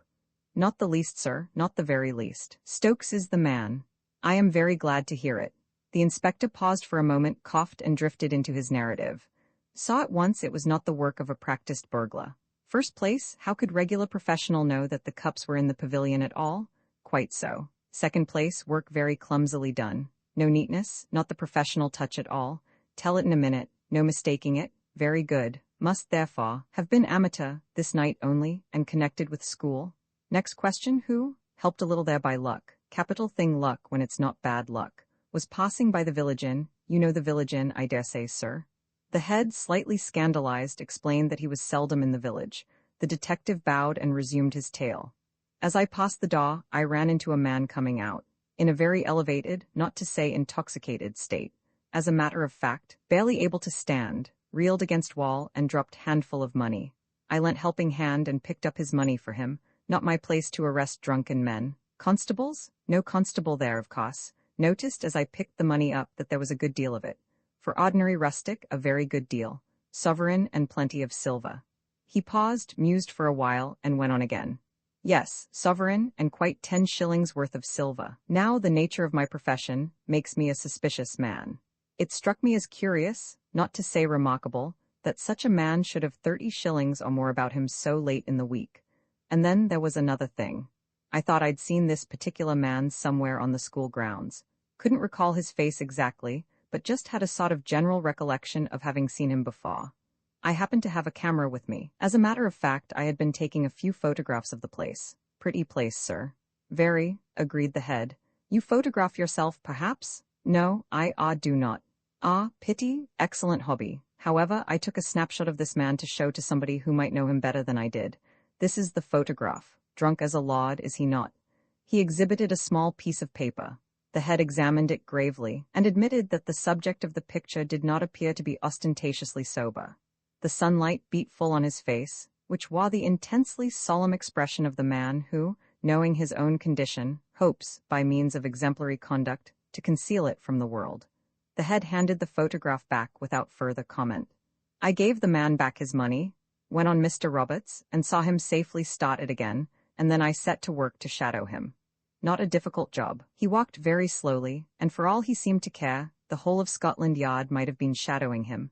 Went up the street, and after a time turned in at one of the cottages. I marked the place and went home to develop the photograph.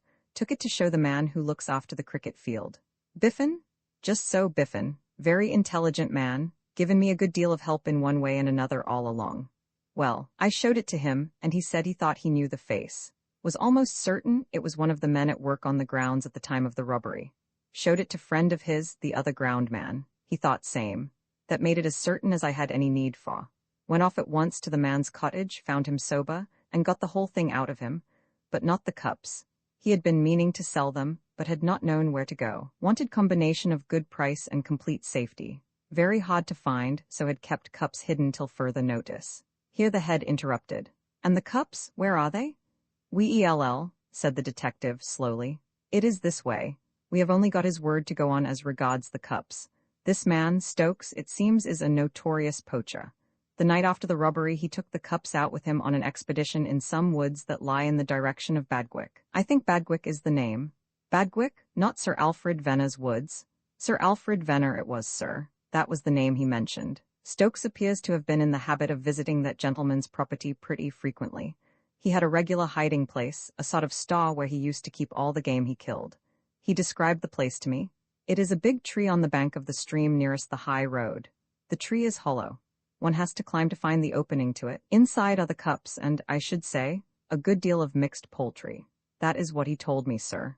I should advise you, if I may say so, to write a note to Sir Alfred Venner, explaining the case, and ask him to search the tree, and send the cups on here. This idea did not appeal to the head at all. Why, he thought bitterly, was this wretched MP always mixed up with his affairs? Left to himself, he could have existed in perfect comfort without either seeing, writing to, or hearing from the great man again for the rest of his life. I will think it over, he said, though it seems the only thing to be done. As for Stokes, I suppose I must prosecute? The detective raised a hand in protest. Pardon my interruption, sir, but I really should advise you not to prosecute. Indeed? Why? It is this way, if you prosecute, you get the man his term of imprisonment. A year, probably. Well and good. But then what happens?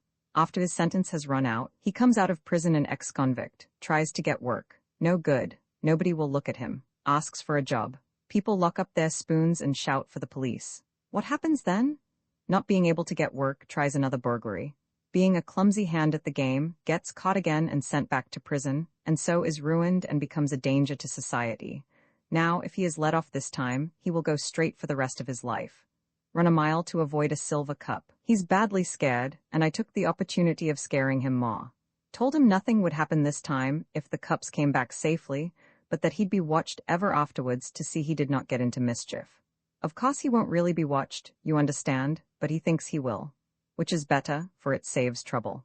Besides, we know where the cups are. I feel sure he was speaking the truth about them. He was too frightened to invent a story, and here is most of the money, so it all ends well, if I may put it so. My advice, sir, and I think you will find it good advice, is not to prosecute. Very well, said the head, I will not. Very good, sir. Good morning, sir. And he left the room. The head rang the bell. Parker, said he, go across to Mr. Merivale's and ask him to send Thompson to me. It was with mixed feelings that he awaited Jim's arrival. The detective's story had shown how unjust had been his former suspicions, and he felt distinctly uncomfortable at the prospect of the apology which he felt bound to make to him.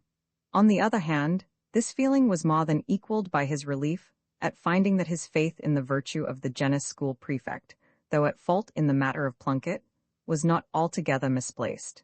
It made up for a good deal. Then his thoughts drifted to Sir Alfred Venner. Struggle with his feelings as he might, the head could not endure that local potentate. The recent interview between them had had no parallel in their previous acquaintance, but the head had always felt vaguely irritated by his manner and speech, and he had always feared that matters would come to a head sooner or later. The prospect of opening communication with him once more was not alluring. In the meantime, there was his more immediate duty to be performed, the apology to Thompson. But that reminded him, the apology must only be of a certain kind, it must not be groveling, and this for a very excellent reason. After the apology must come an official lecture on the subject of betting. He had rather lost sight of that offense in the excitement of the greater crime of which Thompson had been accused and very nearly convicted. Now the full heinousness of it came back to him. Betting? Scandalous? Come in, he cried, as a knock at the door roused him from his thoughts. He turned, but instead of Thompson, there appeared Parker. Parker carried a note. It was from Mr. Merivale. The head opened it. What? He cried as he read it. Impossible. Parker made no comment. He stood in the doorway, trying to look as like a piece of furniture as possible, which is the duty of a good butler. Impossible? Said the head again.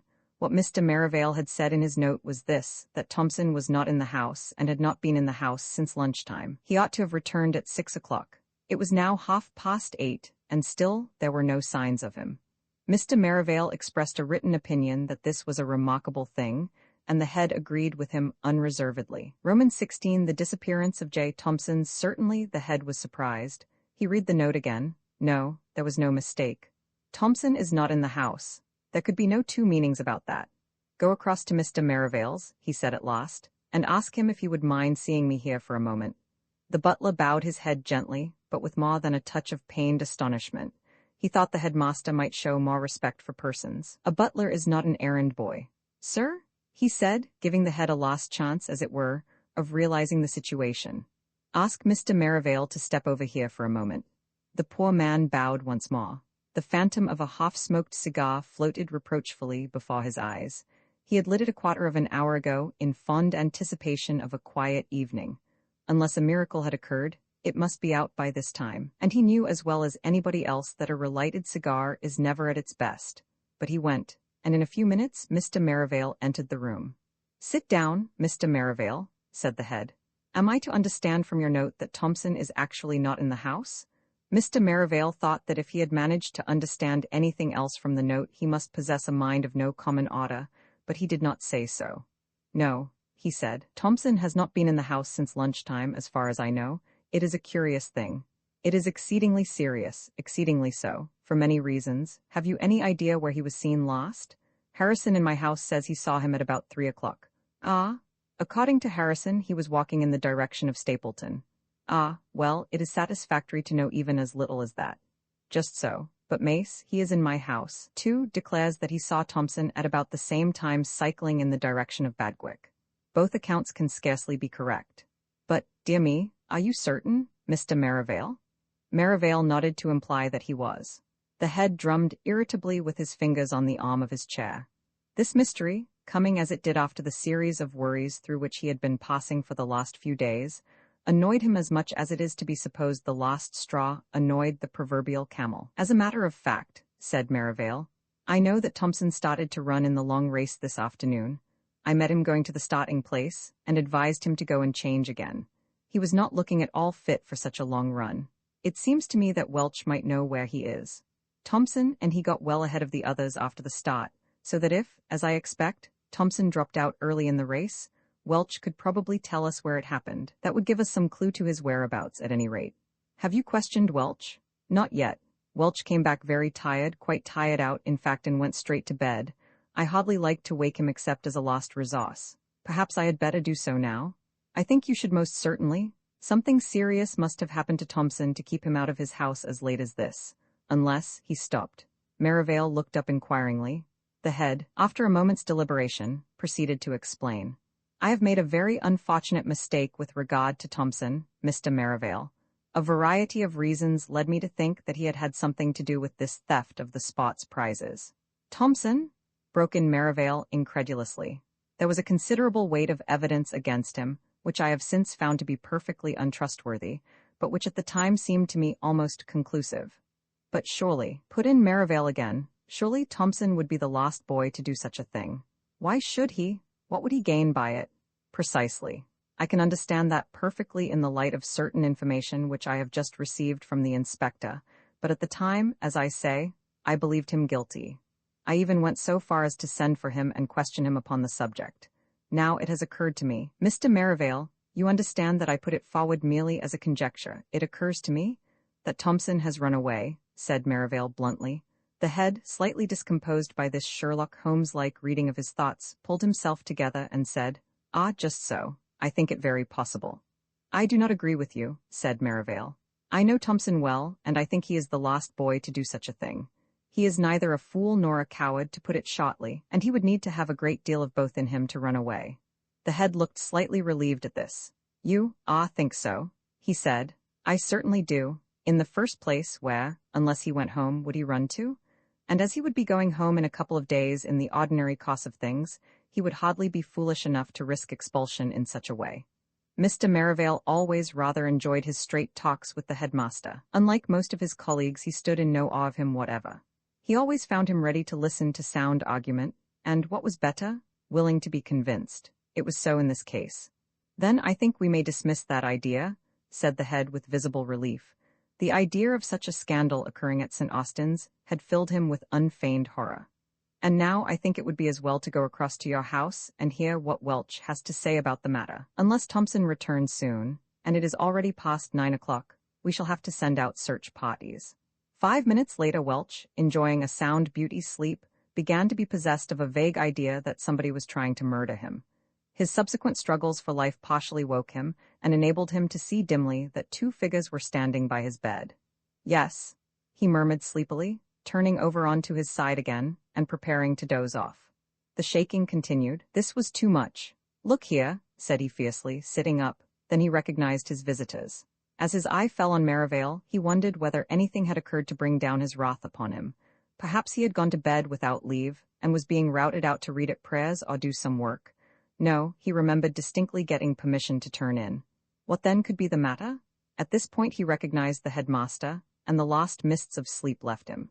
Yes, sir, he said, wide awake now. Merivale put the case briefly and clearly to him. Sorry to disturb you, Welch. I know you are tired. Not at all, sir, said Welch politely. but there is something we must ask you. You probably do not know that Thompson has not returned? Not returned? No, nobody knows where he is. You were probably the last to see him. What happened when you and he started for the long run this afternoon? You lost sight of the rest, did you not? Yes, sir. Well, and Thompson dropped out. Ah, this from the headmaster? Yes, sir, he said he couldn't go any farther. He told me to go on, and of course I did, as it was a race. I advised him to go back to the house and change. He looked regularly done up. I think he ran too hard in the mile yesterday. The head spoke. I thought that some such thing must have happened. Where was it that he dropped out, Welch? It was just as we came to a long ploughed field, sir, by the side of a big wood. Parker's Spinney, I expect, put in Merivale. Yes, sir, about a mile from the college. And you saw nothing more of him after that? Inquired the headmaster. No, sir, he was lying on his back when I left him. I should think some of the others must have seen him after I did. He didn't look as if he was likely to get up for some time. Well, said the head, as he and Merivale went out of the room, leaving Welch to his slumbers, we have gained little by seeing Welch. I had hoped for something more. I must send the prefects out to look for Thompson at once. It will be a difficult business, said Merivale, refraining, to his credit be it said, from a mention of needles and haystacks. We have nothing to go upon. He may be anywhere for all we know. I suppose it is hardly likely that he is still where Welch left him. The head seemed to think this improbable. That would scarcely be the case unless he were very much exhausted. It is more than 5 hours since Welch saw him. I can hardly believe that the worst exhaustion would last so long. However, if you would kindly tell your house prefects of this, and send them out to search?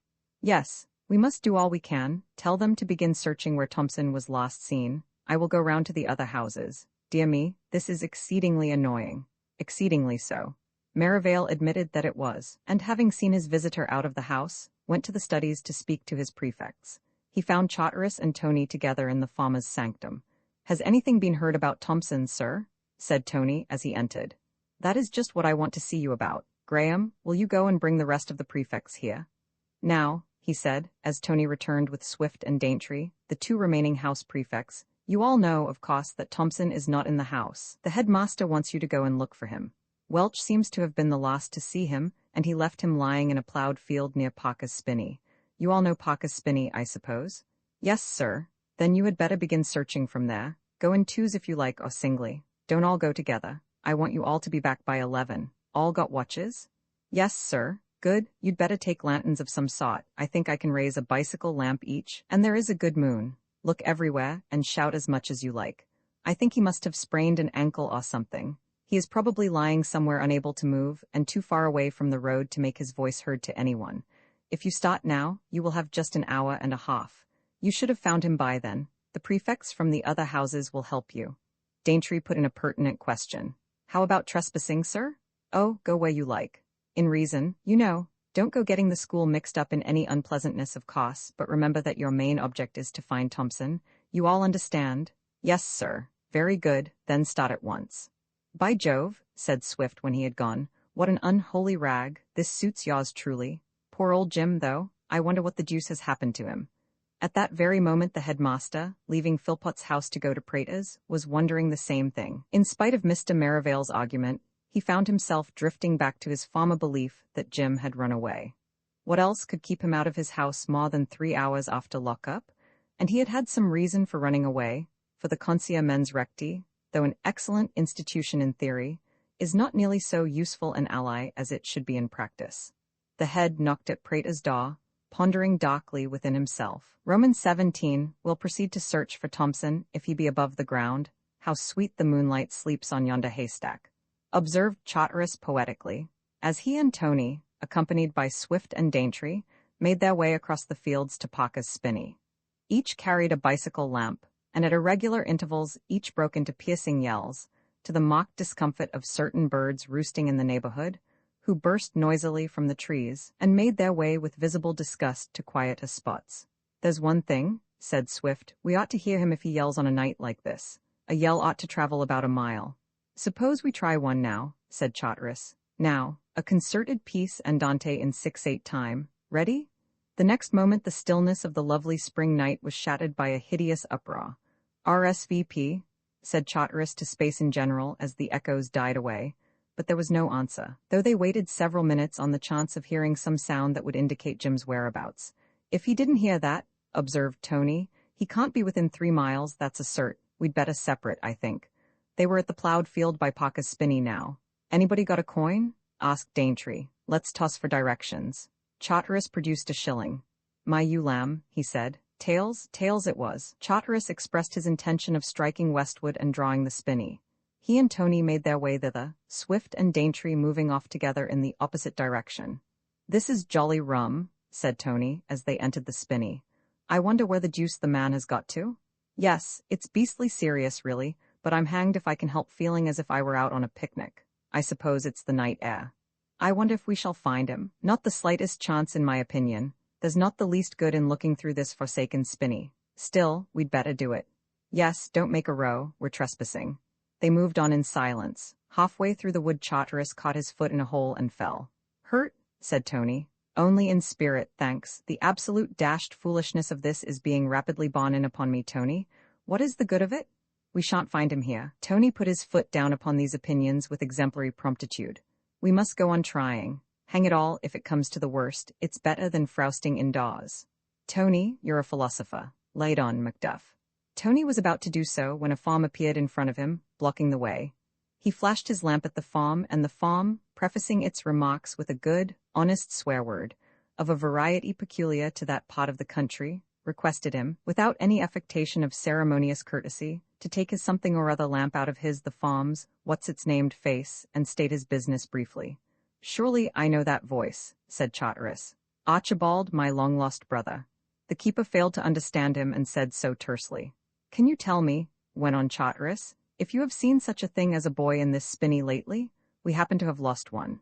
An ordinary boy. No special markings. His name is Thompson, on the Grampian Hills. At this point the keeper felt that he had had enough. He made a dive for the speaker.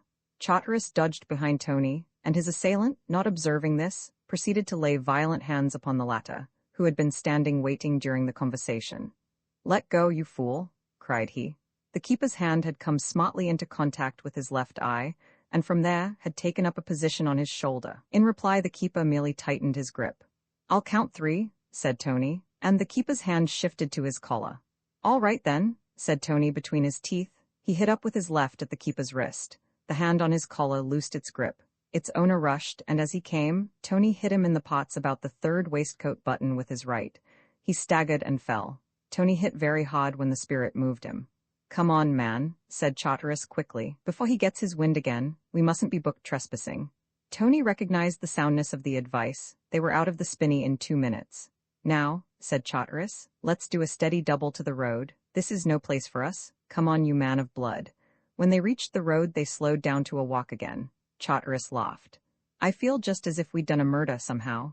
What an ass that fellow was to employ violence. He went down all right, didn't he? Think there'll be a row? No, should think not. He didn't see us properly. Anyhow, he was interfering with an officer in the performance of his duty. So were we, I suppose. Well, let's hope for the best. Hullo? What's up? All right, it's only somebody coming down the road. Thought it might be the keeper at first. Why, it's Biffin. It was Biffin. He looked at them casually as he came up, but stopped short in surprise when he saw who they were. Mr. Charteris? The same, said Charteris. Enjoying a moonlight stroll, Biffin? But what are you doing out of the ooze at this time of night, Mr. Charteris? It's this way, said Tony. All the house prefects have been sent out to look for Thompson. He's not come back. Not come back, sir? No, bit queer, isn't it? The last anybody saw of him was when he dropped out of the long race near Parker's spinney.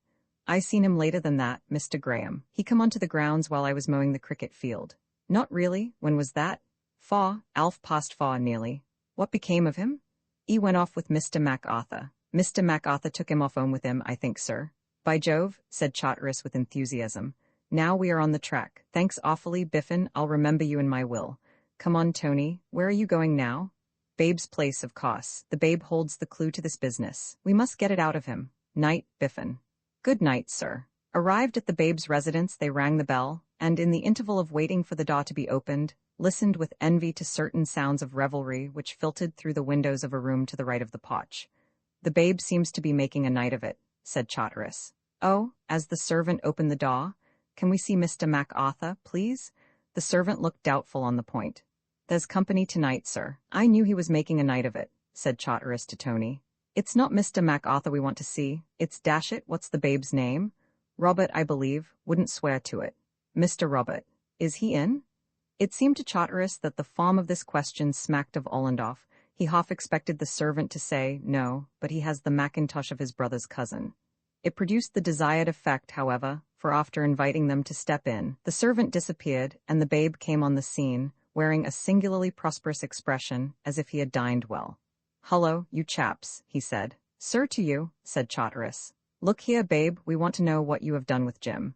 He was seen by competent witnesses to go off with you, and he's not come back. If you've murdered him, you might let us have the body." "Not come back, rot, are you certain?" "My dear chap, every house prefect on the list has been sent out to look for him. When did he leave here?" The babe reflected. 6, I should think. Little after, perhaps. Why, oh Lord. He broke off suddenly. "What's up?" asked Tony. "Why, I sent him by a shortcut through some woods close by here, and I've only just remembered there's a sort of quarry in the middle of them. I'll bet he's in there."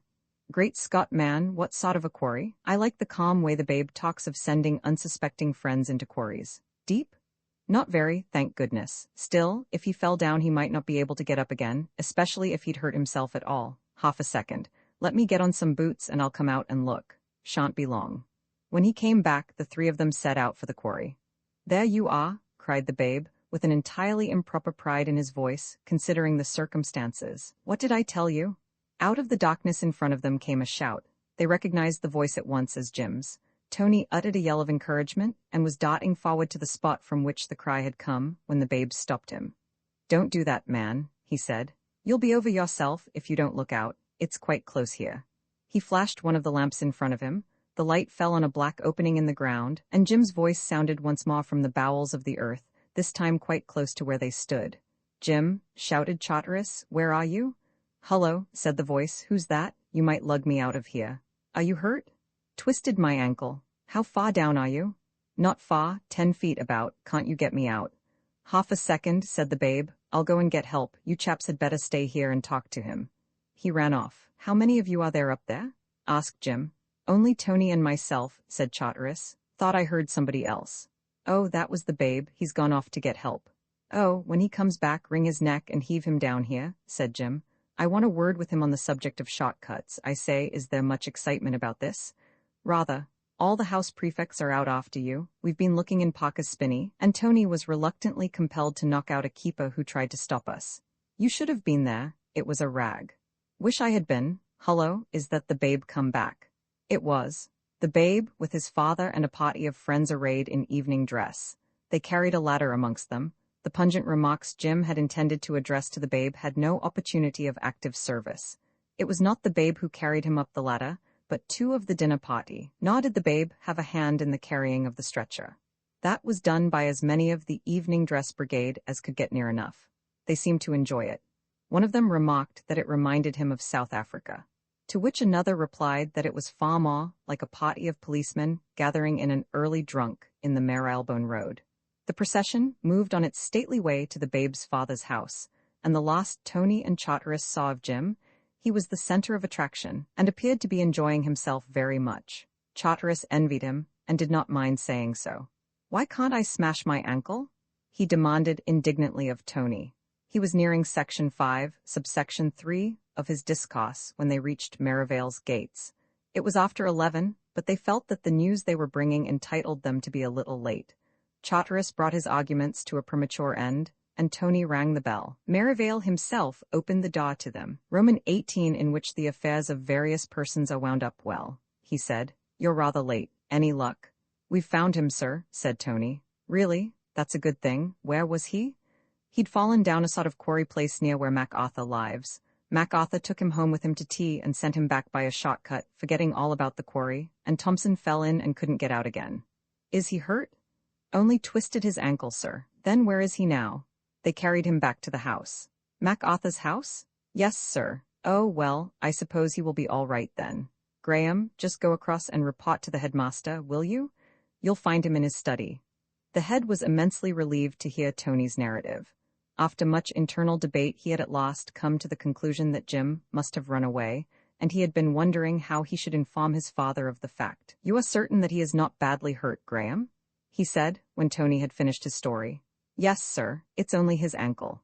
"Very good. Good night, Graham." The head retired to bed that night filled with a virtuous resolve to seek Jim out on the following day, and speak a word in season to him on the subject of crime in general and betting in particular. This plan he proceeded to carry out as soon as afternoon school was over. When, however, he had arrived at the babe's house, he found that there was one small thing which he had left out of his calculations. He had counted on seeing the invalid alone.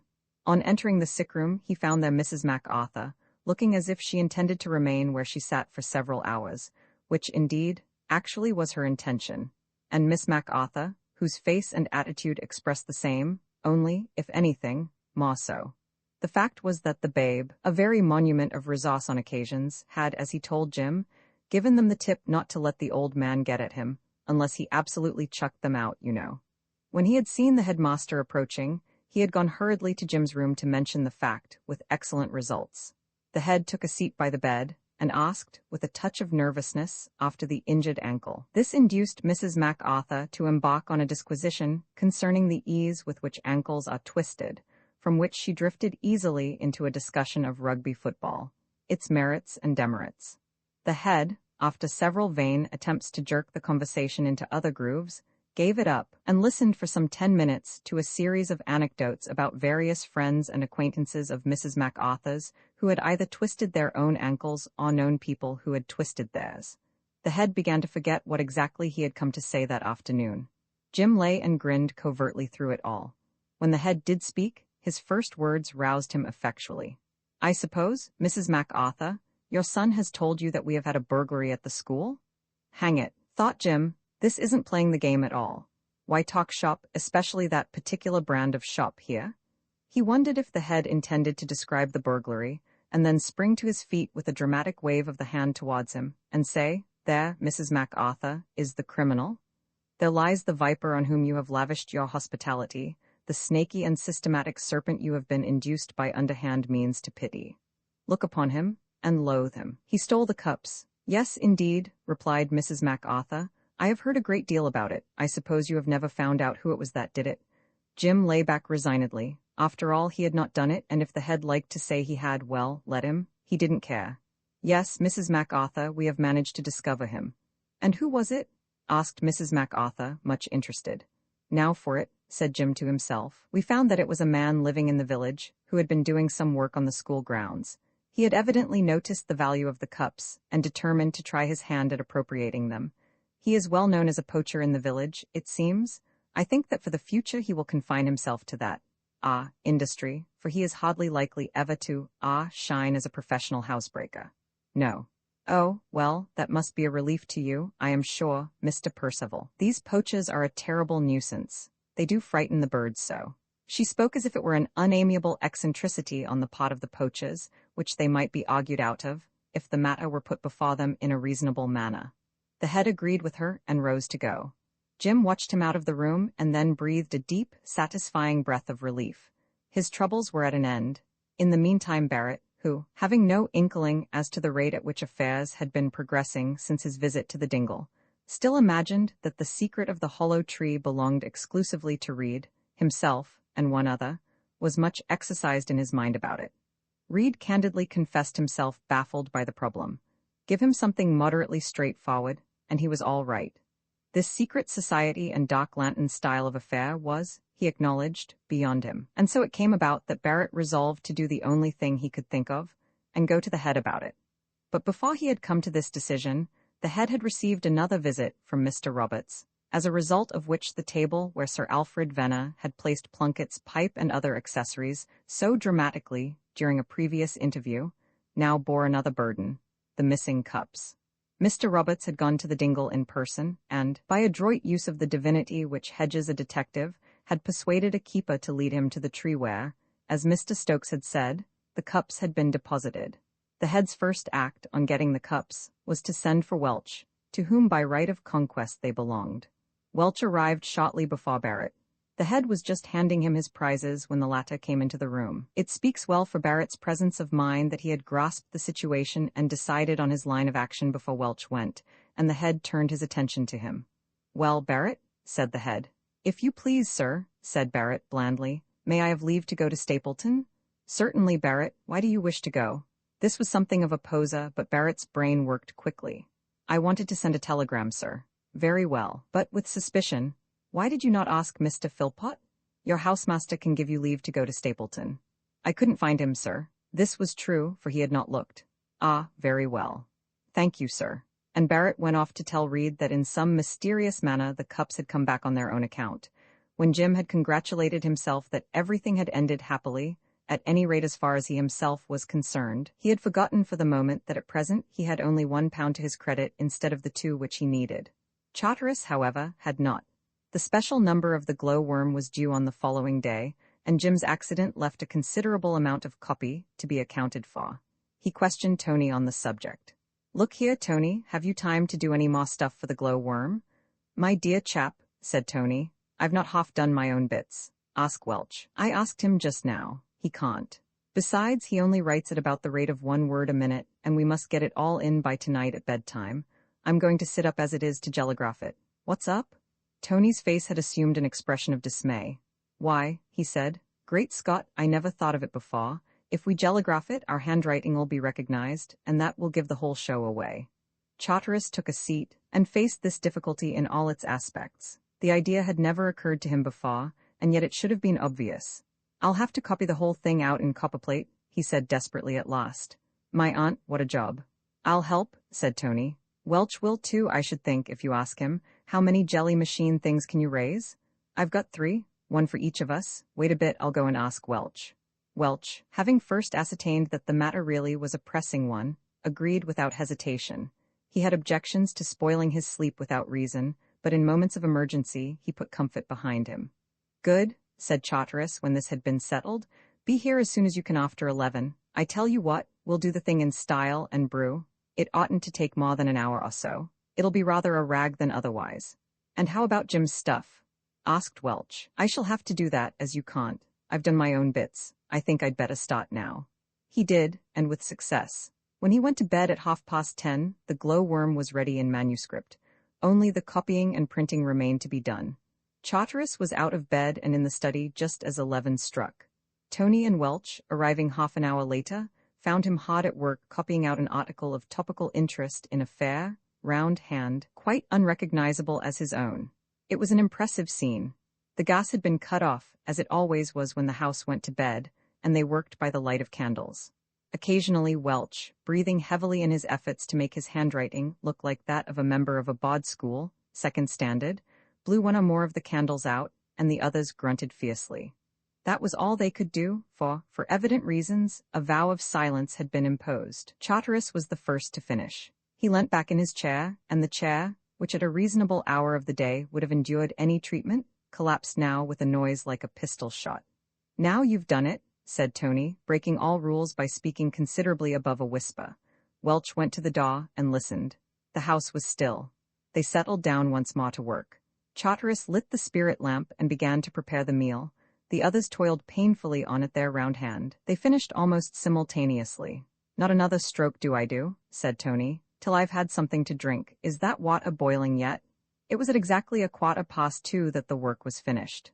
"Never again," said Charteris, looking with pride at the piles of glowworms stacked on the table. "This jelly business makes one beastly sticky. I think we'll keep to print in future." And they did. Out of the 20 or more numbers of the glowworm published during Charteris' stay at school, that was the only one that did not come from the press. Readers who have themselves tried jellygraphing will sympathize. It is a curious operation, but most people will find one trial quite sufficient. That special number, however, reached a record circulation. The school had got its journey money by the time it appeared, and wanted something to read in the train.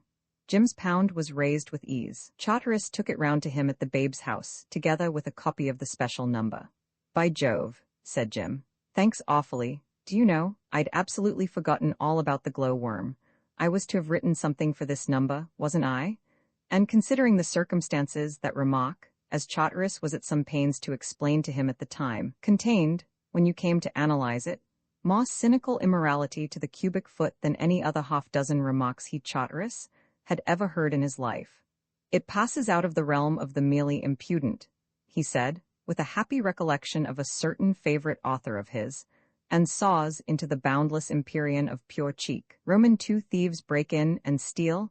It was always the custom for such Austinians as went up to represent the school at the annual competition to stop the night in the town. It was not, therefore, till just before breakfast on the following day that Tony arrived back at his house. The boarding houses at St. Austin's formed a fringe to the school grounds. The two largest were the schoolhouse and Merivale's. Tony was at Merivale's. He was walking up from the station with Welch, another member of Merivale's, who had been up to Aldershot as a fencer, when, at the entrance to the school grounds, he fell in with Robinson, his fag. Robinson was supposed by many, including himself, to be a very warm man for the junior quota, which was a handicap race, especially as an injudicious sports committee had given him 10 yards start on Simpson, whom he would have backed himself to beat, even if the positions had been reversed. Being a wise youth, however, and knowing that the best of runners may fail through undertraining, he had for the last week or so been going in for a steady course of overtraining, getting up in the small hours and going for, before breakfast, spins round the track on a glass of milk and a piece of bread. Master R. Robinson was nothing if not thorough in matters of this kind, but today things of greater moment than the sports occupied his mind.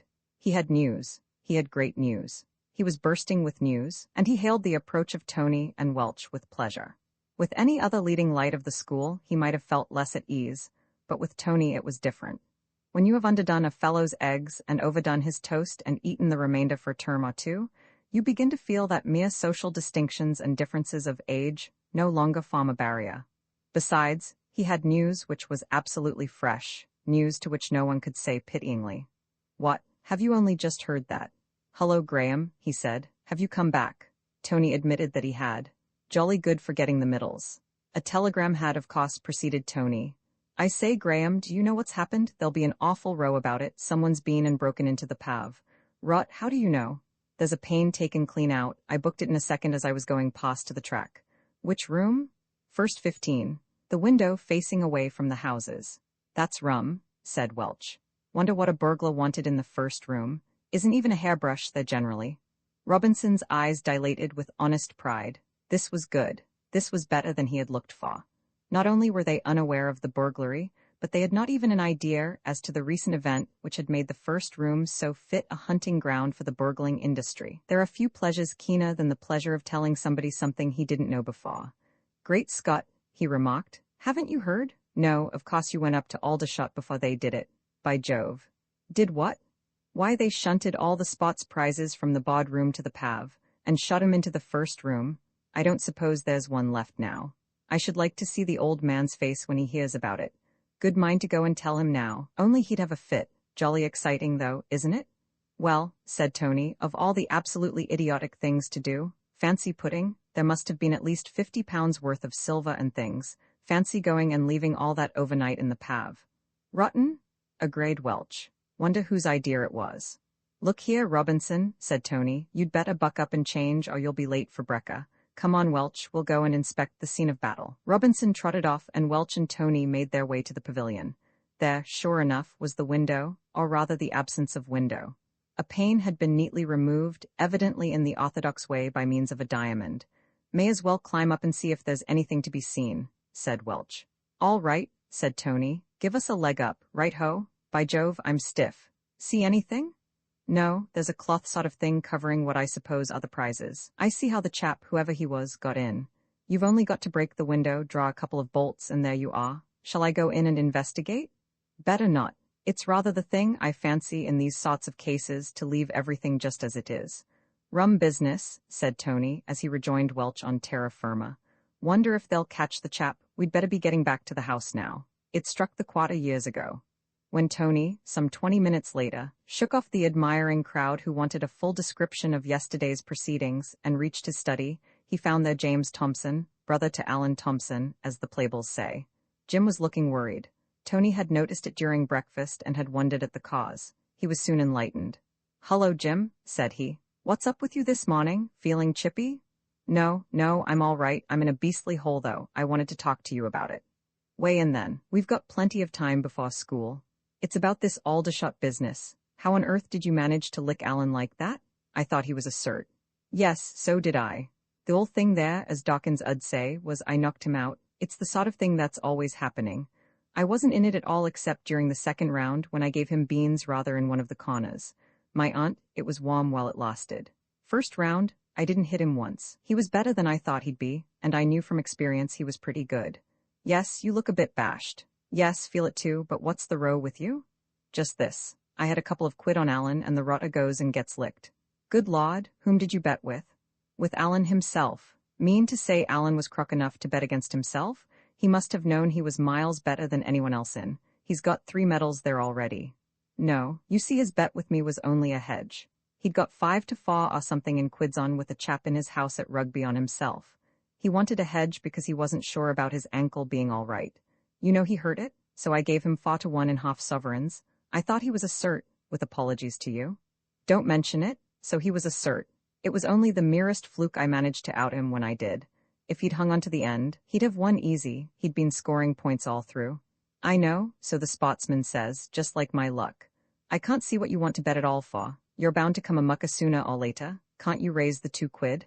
I'm broke except for half a crown. I'd lend it to you like a shot if I had it, of course, but you don't find me with 2 quid to my name at the end of term. Won't Alan wait? He would if it was only him, but this other chap wants his oof badly for something, and he's leaving and going abroad or something at the end of term. Anyhow, I know he's keen on getting it. Alan told me. Tony pondered for a moment. Look here, he said at last. Can't you ask your pater? He usually heaves his money about pretty readily, doesn't he? Well, you see, he wouldn't send me 2 quid off the reel without wanting to know all about it, and why I couldn't get on to the holidays with 5 bob, and I'd either have to fake up a lot of lies, which I'm not going to do. Of course not. Or else I must tell him I've been betting. Well, he bets himself, doesn't he? That's just where the whole business slips up, replied Jim, prodding the table with a pen in a misanthropic manner. Betting's the one thing he's absolutely down on. He got done rather badly once a few years ago. Believe he betted on that year he got poisoned. Anyhow, he's always sworn to lynch us if we made fools of ourselves that way. So if I asked him, I'd not only get beans myself, besides not getting any money out of him, but Alan would get scalped too, which he wouldn't see at all. Yes, it's no good doing that. Haven't you any other source of revenue? Yes, there's just one chance. If that doesn't come off, I'm done. My pater said he'd give me a quid for every race I won at the spots. I got the half yesterday all right when you were up at Aldershot. Good man. I didn't hear about that. What time? Anything good? Nothing special. 2 7 3/5. That's awfully good. You ought to pull off the mile too, I should think. Yes, with luck. Drake's the man I'm afraid of. He's done it in 4:48 twice during training. He was second in the half yesterday by about 3 yards, but you can't tell anything from that. He sprinted too late. What's your best for the mile? I have done 4:47, but only once. 4:48's my average, so there's nothing to choose between us on paper. Well, you've got more to make you buck up than he has. There must be something in that. Yes, by Jove, I'll win if I expire on the tape. I shan't spare myself with that quid on the horizon. No, hullo, there's the bell. We must buck up. Going to Charteris Gorge tonight? Yes, but I shan't eat anything. No risks for me. Rusks are more in your line now. Come on. And in the excitement of these more personal matters, Tony entirely forgot to impart the news of the pavilion burglary to him. Roman 3, an unimportant byproduct. The news, however, was not long in spreading. Robinson took care of that. On the way to school, he overtook his friend Morrison, a young gentleman who had the unique distinction of being the rowdiest fag in Wad's house, which, as any Austinian could have told you, was the rowdiest house in the school. I say, Morrison, heard the latest? No, what? Chap broke into the Pav, last night. Who, you? No, you us, a regular burglar. After the spots prizes. Look here, Robinson, try that on the kids. Just what I am doing, said Robinson. This delicate reference to Morrison's tender years had the effect of creating a disturbance. 2 schoolhouse juniors, who happened to be passing, naturally forsook all their other aims and objects and joined the battle. What's up? Asked one of them, dusting himself hastily as they stopped to take breath. It was always his habit to take up any business that might attract his attention and ask for explanations afterwards. This kid, began Morrison. Kid yourself, Morrison. This lunatic, then. Robinson allowed the emendation to pass. This lunatic's got some yarn on about the Pav being burgled. So it is. Tell you I saw it myself. Did it yourself, probably. How do you know, anyway? You seem so jolly certain about it. Why, there's a pane of glass cut out of the window in the first room. Shouldn't wonder, you know, said Dimsdale, one of the 2 schoolhouse fags, judicially, if the kid wasn't telling the truth for once in his life. Those pots must be worth something. Don't you think so, Scott? Scott admitted that there might be something in the idea, and that, however foreign to his usual habits, Robinson might on this occasion be confining himself more or less to strict fact. "There you are, then," said Robinson vengefully. "Shows what a fat lot you know what you're talking about, Morrison." "Morrison's a fool," said Scott. "Ever since he got off the bottom bench in farm there's been no holding him." "All the same," said Morrison, feeling that matters were going against him, "I shan't believe it till I see it." "What'll you bet?" said Robinson. "I never bet," replied Morrison with scorn. "You daren't, you know you'd lose." "All right then, I'll bet a penny I'm right." He drew a deep breath as who should say, "It's a lot of money, but it's worth risking it." "You'll lose that penny, old chap," said Robinson. "That's to say," he added thoughtfully, "if you ever pay up." "You've got us as witnesses," said Dimsdale. "We'll see that he shells out. Scott, remember you're a witness." "Right-ho," said Scott. At this moment the clock struck 9, and as each of the principals in this financial transaction, and both the witnesses, were expected to be in their places to answer their names at 8:58, they were late. And as they had all been late the day before and the day before that, they were presented, on arrival, by their generous farm master with 200 lines apiece, which shows more than ever how wrong it is to bet. The news continuing to circulate, by the end of morning school, it was generally known that a gang of desperadoes, numbering at least 100, had taken the pavilion down, brick by brick, till only the foundations were left standing, and had gone off with every jot and tittle of the unfortunately placed spots prizes. At the 11:15 interval, the school had gone en masse to see what it could see, and had stared at the window with much the same interest as they were wont to use in inspecting the first 11 pitch on the morning of a match. A curious custom, by the way, but one very generally observed. Then the official news of the extent of the robbery was spread abroad. It appeared that the burglar had by no means done the profession credit, for out of a collection of prizes ranging from the vast and silver mile challenge cup to the pair of fives gloves with which the under-12 disciple of Deerfoot was to be rewarded, he had selected only 3. 2 of these were worth having, being the challenge cup for the quarter and the non-challenge cup for the 100 yards, both silver, but the third was a valueless flask, and the general voice of the school was loud in condemning the business abilities of one who could select his swag in so haphazard a manner. It was felt to detract from the merit of the performance. The knowing ones, however, gave it as their opinion that the man must have been frightened by something, and so was unable to give the matter his best attention and do himself justice as a connoisseur. "We had a burglary at my place once," began Reed, of Philpot's house. "The man, that rotter Reed," said Barrett, also of Philpot's, "has been telling us that burglary chestnut of his all the morning. I wish you chaps wouldn't encourage him." "Why, what was it?" "First I've heard of it, at any rate." Dallas and Vaughan of Wad's added themselves to the group. "Out with it, Reed," said Vaughan. "It's only a beastly reminiscence of Reed's childhood," said Barrett. "A burglar got into the wine cellar and collared all the coals." "He didn't. He was in the hall, and my pater got his revolver, while you hid under the bed, and potted at him over the banisters. The last time but 3 you told the story, your pater fired through the keyhole of the dining room. You idiot, that was afterwards." "Oh, well, what does it matter? Tell us something fresh." "It's my opinion," said Dallas, "that Wad did it. A man of the vilest antecedents, he's capable of anything from burglary to attempted poisoning." "You should see what we get to eat in Wad's house," said Vaughan. "Wad's the worst type of beak. He simply lives for the sake of booking chaps. If he books a chap out of bounds, it keeps him happy for a week. A man like that's bound to be a criminal of sorts in his spare time." "It's action and reaction," said Vaughan.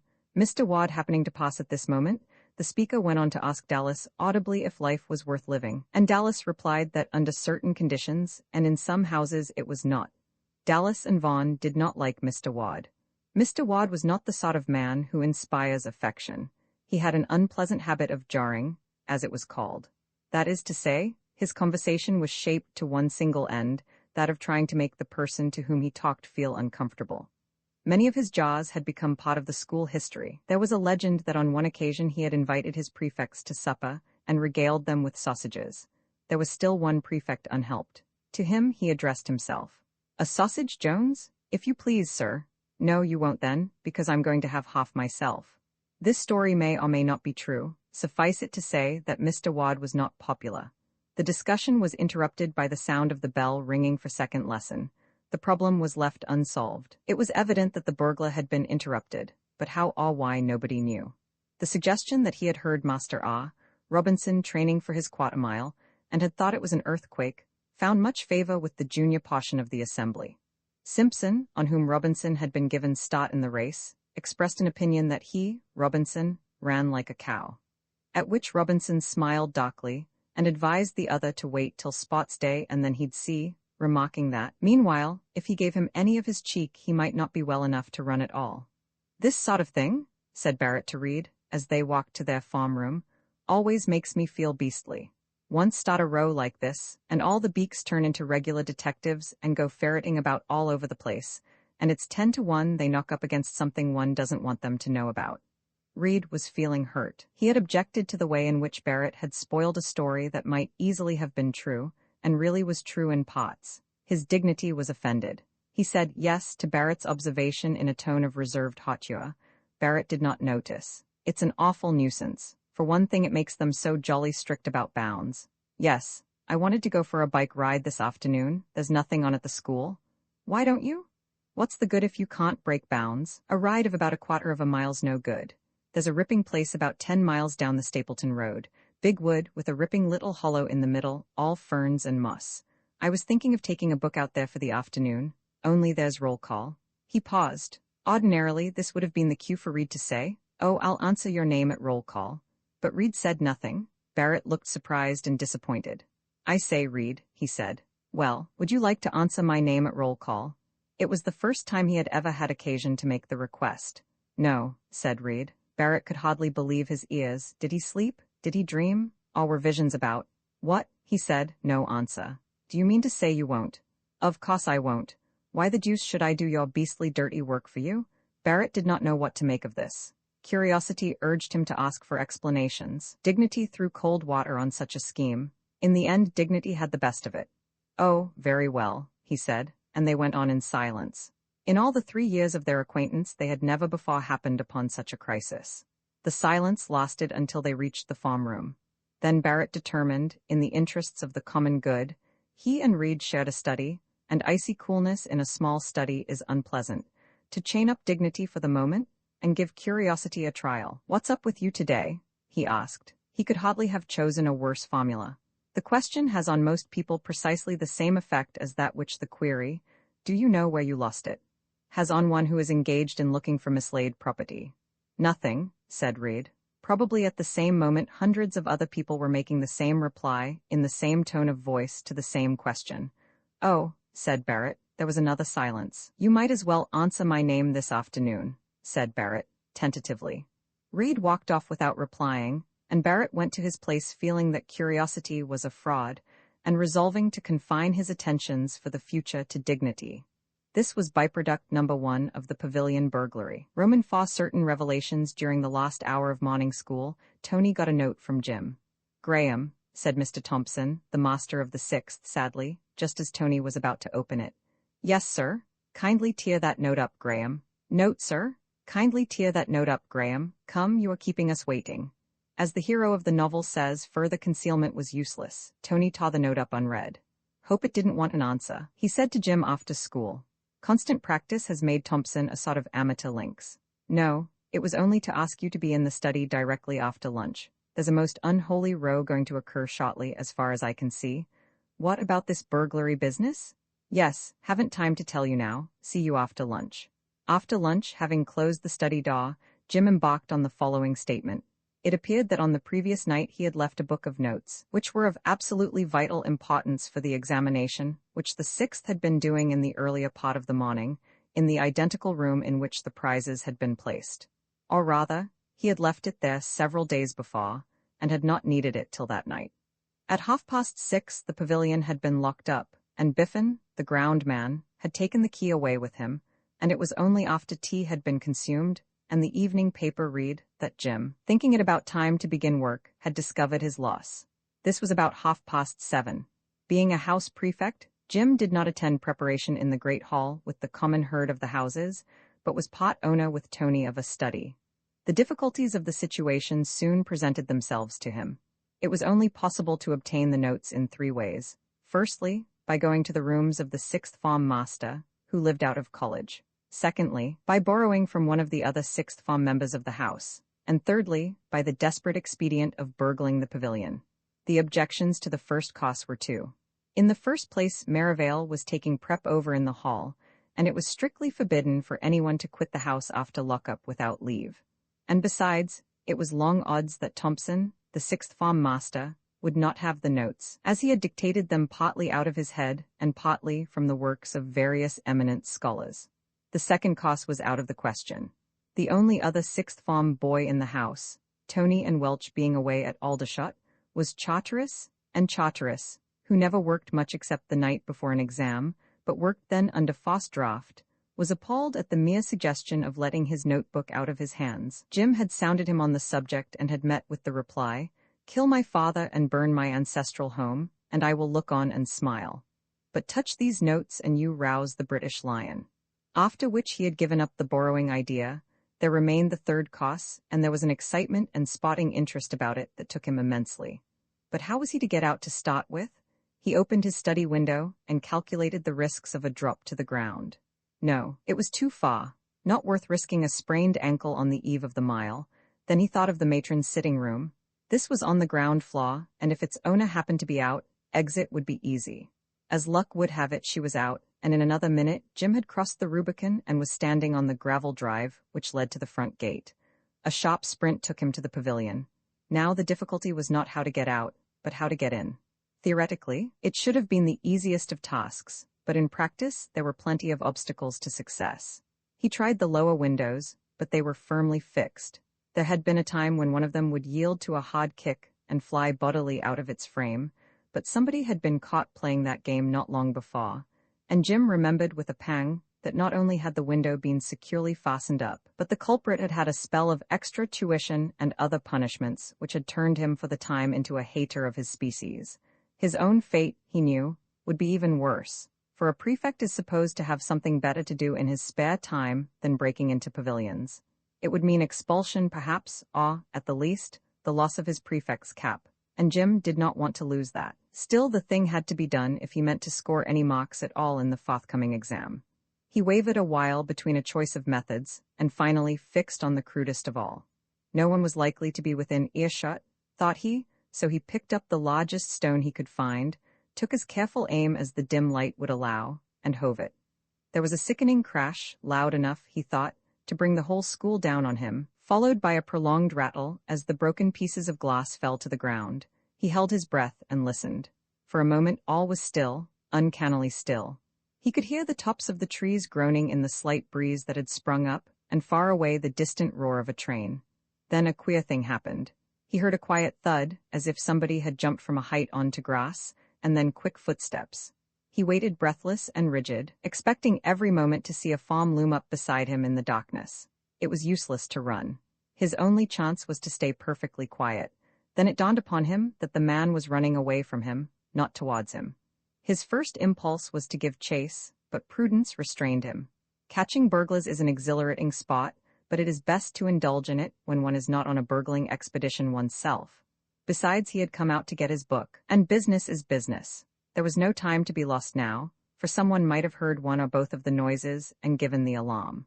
Once the window was broken, the rest was fairly easy, the only danger being the pieces of glass. He took off his coat and flung it on to the sill of the upper window. In a few seconds he was up himself without injury. He found it a trifle hard to keep his balance, as there was nothing to hold on to, but he managed it long enough to enable him to thrust an arm through the gap and turn the handle. After this, there was a bolt to draw, which he managed without difficulty. The window swung open. Jim jumped in and groped his way round the room till he found his book. The other window of the room was wide open. He shut it for no definite reason, and noticed that a pane had been cut out entire. The professional cracksman had done his work more neatly than the amateur. Poor chap, thought Jim, with a chuckle as he effected a retreat. I must have given him a bit of a start with my half-brick. After bolting the window behind him, he climbed down. As he reached earth again, the clock struck 9:15. In another quarter of an hour prep would be over and the house door unlocked, and he would be able to get in again. Nor would the fact of his being out excite remark, for it was the custom of the house prefects to take the air for the few minutes which elapsed between the opening of the door and the final locking up for the night. The rest of his adventures ran too smoothly to require a detailed description. Everything succeeded excellently.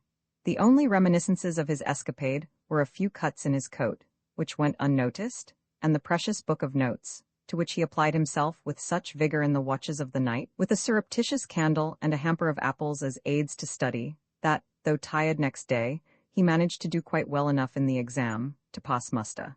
And as he had never had the least prospect of coming out top, or even in the first 5, this satisfied him completely. Tony listened with breathless interest to Jim's recital of his adventures, and at the conclusion laughed. "What a mad thing to go and do," he said. "Jolly spotting, though." Jim did not join in his laughter. "Yes, but don't you see," he said ruefully, "what a mess I'm in? If they find out that I was in the Pav at the time when the cups were bagged, how on earth am I to prove I didn't take them myself?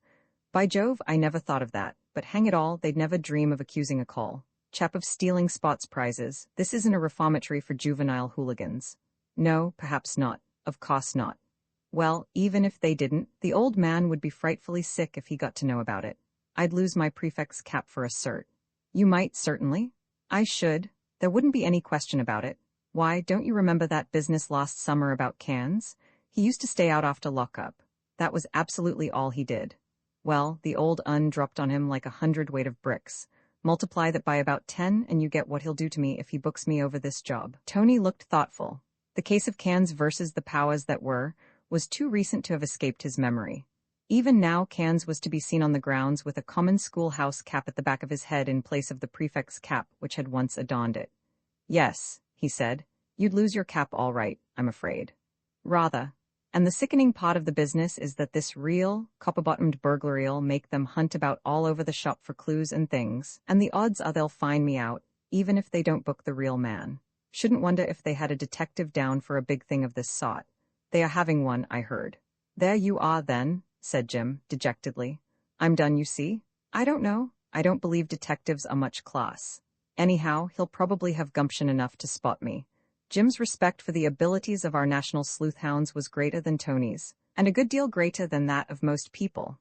Concerning the mutual friend, I wonder where the dear mutual gets to these afternoons," said Dallas. "The who?" asked MacArthur. MacArthur, commonly known as the Babe, was a day boy. Dallas and Vaughn had invited him to tea in their study. "Plunkett, you know." "Why the mutual?" "Mutual friend, Vaughn's and mine, shares this study with us. I call him dear partly because he's head of the house and therefore, of course, we respect and admire him." "And partly," put in Vaughn, beaming at the Babe over a frying pan full of sausages, "partly because we love him so. Oh, he's a beauty." "No, but rotting apart," said the Babe. "What sort of a chap is he? I hardly know him by sight, even." "Should describe him roughly," said Dallas, "as a hopeless, forsaken, unspeakable worm." "Understates it considerably," remarked Vaughn. "His manners are patronizing and his customs beastly. He wears spectacles and reads Herodotus in the original Greek for pleasure. He sneers at footer and jeers at cricket. Croquet is his form, I should say. Should doubt, though, if he even plays that." "But why on earth," said the Babe, "do you have him in your study?" Vaughn looked wildly and speechlessly at Dallas, who looked helplessly back at Vaughn. "Don't, Babe, please," said Dallas. "You've no idea how a remark of that sort infuriates us. You surely don't suppose we'd have the man in the study if we could help it." "It's another instance of what at his worst," said Vaughn. "Have you never heard the story of the mutual friend's arrival?" "No. It was like this. At the beginning of this term I came back expecting to be head of this show. You see, Richards left at Christmas and I was next man in. Dallas and I had made all sorts of arrangements for having a good time. Well, I got back on the last evening of the holidays. When I got into this study, there was the man Plunkett sitting in the best chair, reading. Probably reading Herodotus in the original Greek, snorted Dallas. He didn't take the slightest notice of me. I stood in the doorway like Patience on a monument for about a quarter of an hour. Then I coughed. He took absolutely no notice. I coughed again, loud enough to crack the windows. Then I got tired of it and said hello. He did look up at that. "Hullo," he said. "You've got rather a nasty cough." I said yes, and waited for him to throw himself on my bosom and explain everything, you know. "Did he?"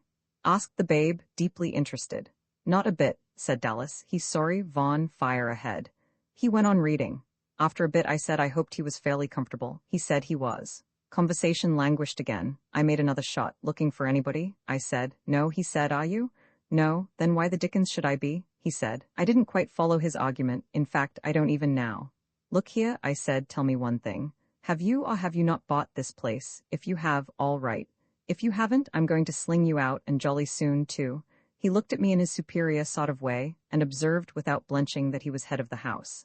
Just another of Wad's jaws, said Dallas. Knowing that Vaughn was keen on being head of the house, he actually went to the old man and persuaded him that it would be better to bring in some day boy who was a school prefect than let Vaughn boss the show.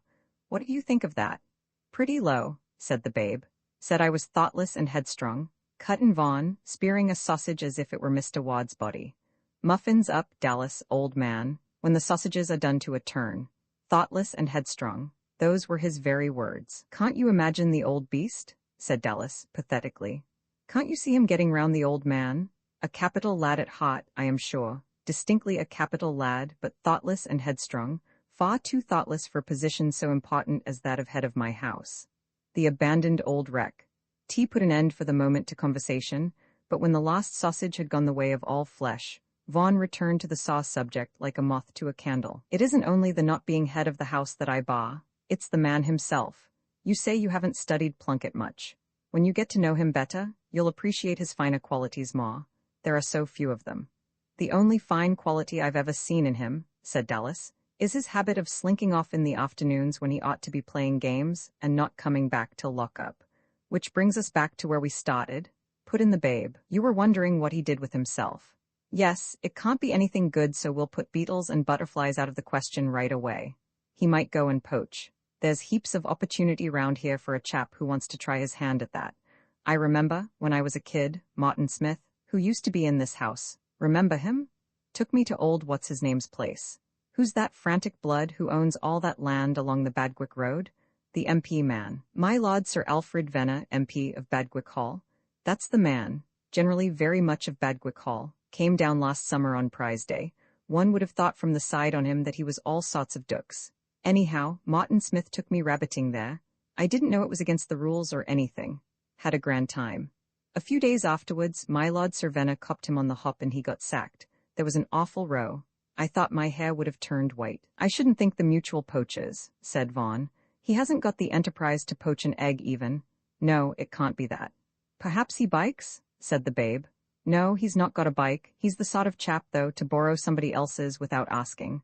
Possibly he does bike. If he does, said Dallas, it's only so as to get well away from the call, before starting on his career of crime. I'll swear he does break rules like an ordinary human being when he thinks it's safe. Those aggressively pious fellows generally do. I didn't know he was that sot, said the babe. Don't you find it rather a jar? Just a bit. He jaws us sometimes till we turn and rend him. Yes, he's an awful man, said Vaughn. Don't stop, said the babe, encouragingly, after the silence had lasted some time. It's a treat picking a fellow to pieces like this. I don't know if that's your beastly sarcasm, babe, said Vaughn, but speaking for self and partner, I don't know how we should get on if we didn't blow off steam occasionally in this style. We should probably last out for a week, and then there would be a sharp shriek, a hollow groan, and all that would be left of the mutual friend would be a slight discoloration on the study carpet, coupled with an aroma of fresh gaw. Perhaps that's why he goes off in the afternoons, suggested the babe.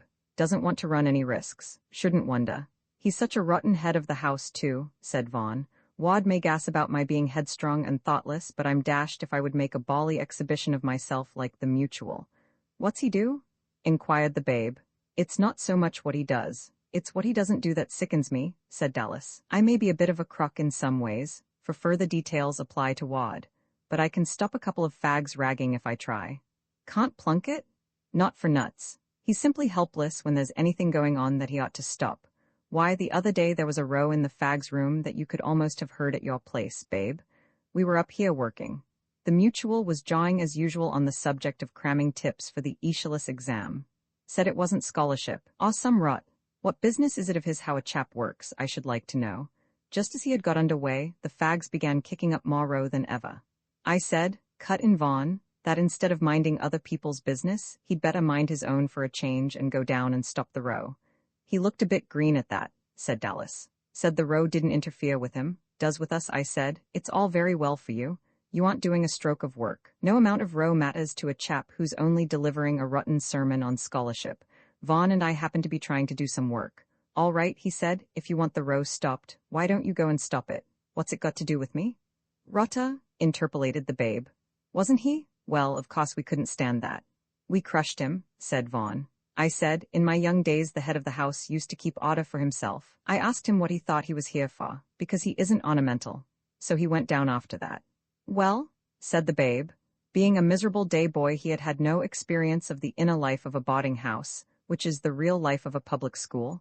His experience of life at St. Austin's was limited to doing his work and playing center three-quarter for the 15, which, it may be remarked in passing, he did extremely well. Dallas took up the narrative. Well, after he'd been gone about 5 minutes, and the row seemed to be getting worse than ever, we thought we'd better go down and investigate. So we did. And when we got to the fag's room, said Vaughn, pointing the toasting fork at the babe by way of emphasis, there was the mutual standing in the middle of the room, gassing away with an expression on his face a cross between a village idiot and an unintelligent fried egg. And all round him was a seething mass of fags, half of them playing soccer with a top hat and the other half cheering wildly whenever the mutual opened his mouth. What did you do?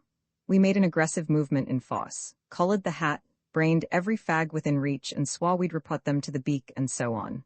They quieted down in about 3¼ seconds by stopwatch, and we retired, taking the hat as a prize of war, and followed by the mutual friend. He looked worried, rather, said Vaughn. And, thank goodness, he let us alone for the rest of the evening. That's only a sample, though, explained Dallas. That sort of thing has been going on the whole term. If the head of a house is an abject lunatic, there's bound to be ructions. Fags simply lie for the sake of kicking up rows. It's meat and drink to them. I wish the mutual would leave, said Vaughn. Only that sort of chap always lingers on until he dies or gets sacked. He's not the sort of fellow to get sacked, I should say, said the babe.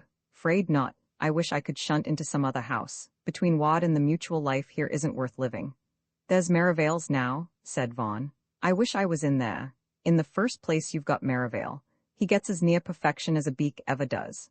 Coaches the house footer and cricket and takes an intelligent interest in things generally. Then there are some decent fellows in Merivale's. Charteris, Welch, Graham, Thompson, heaps of them. Pity you came to Wad's, said the babe. Why did you?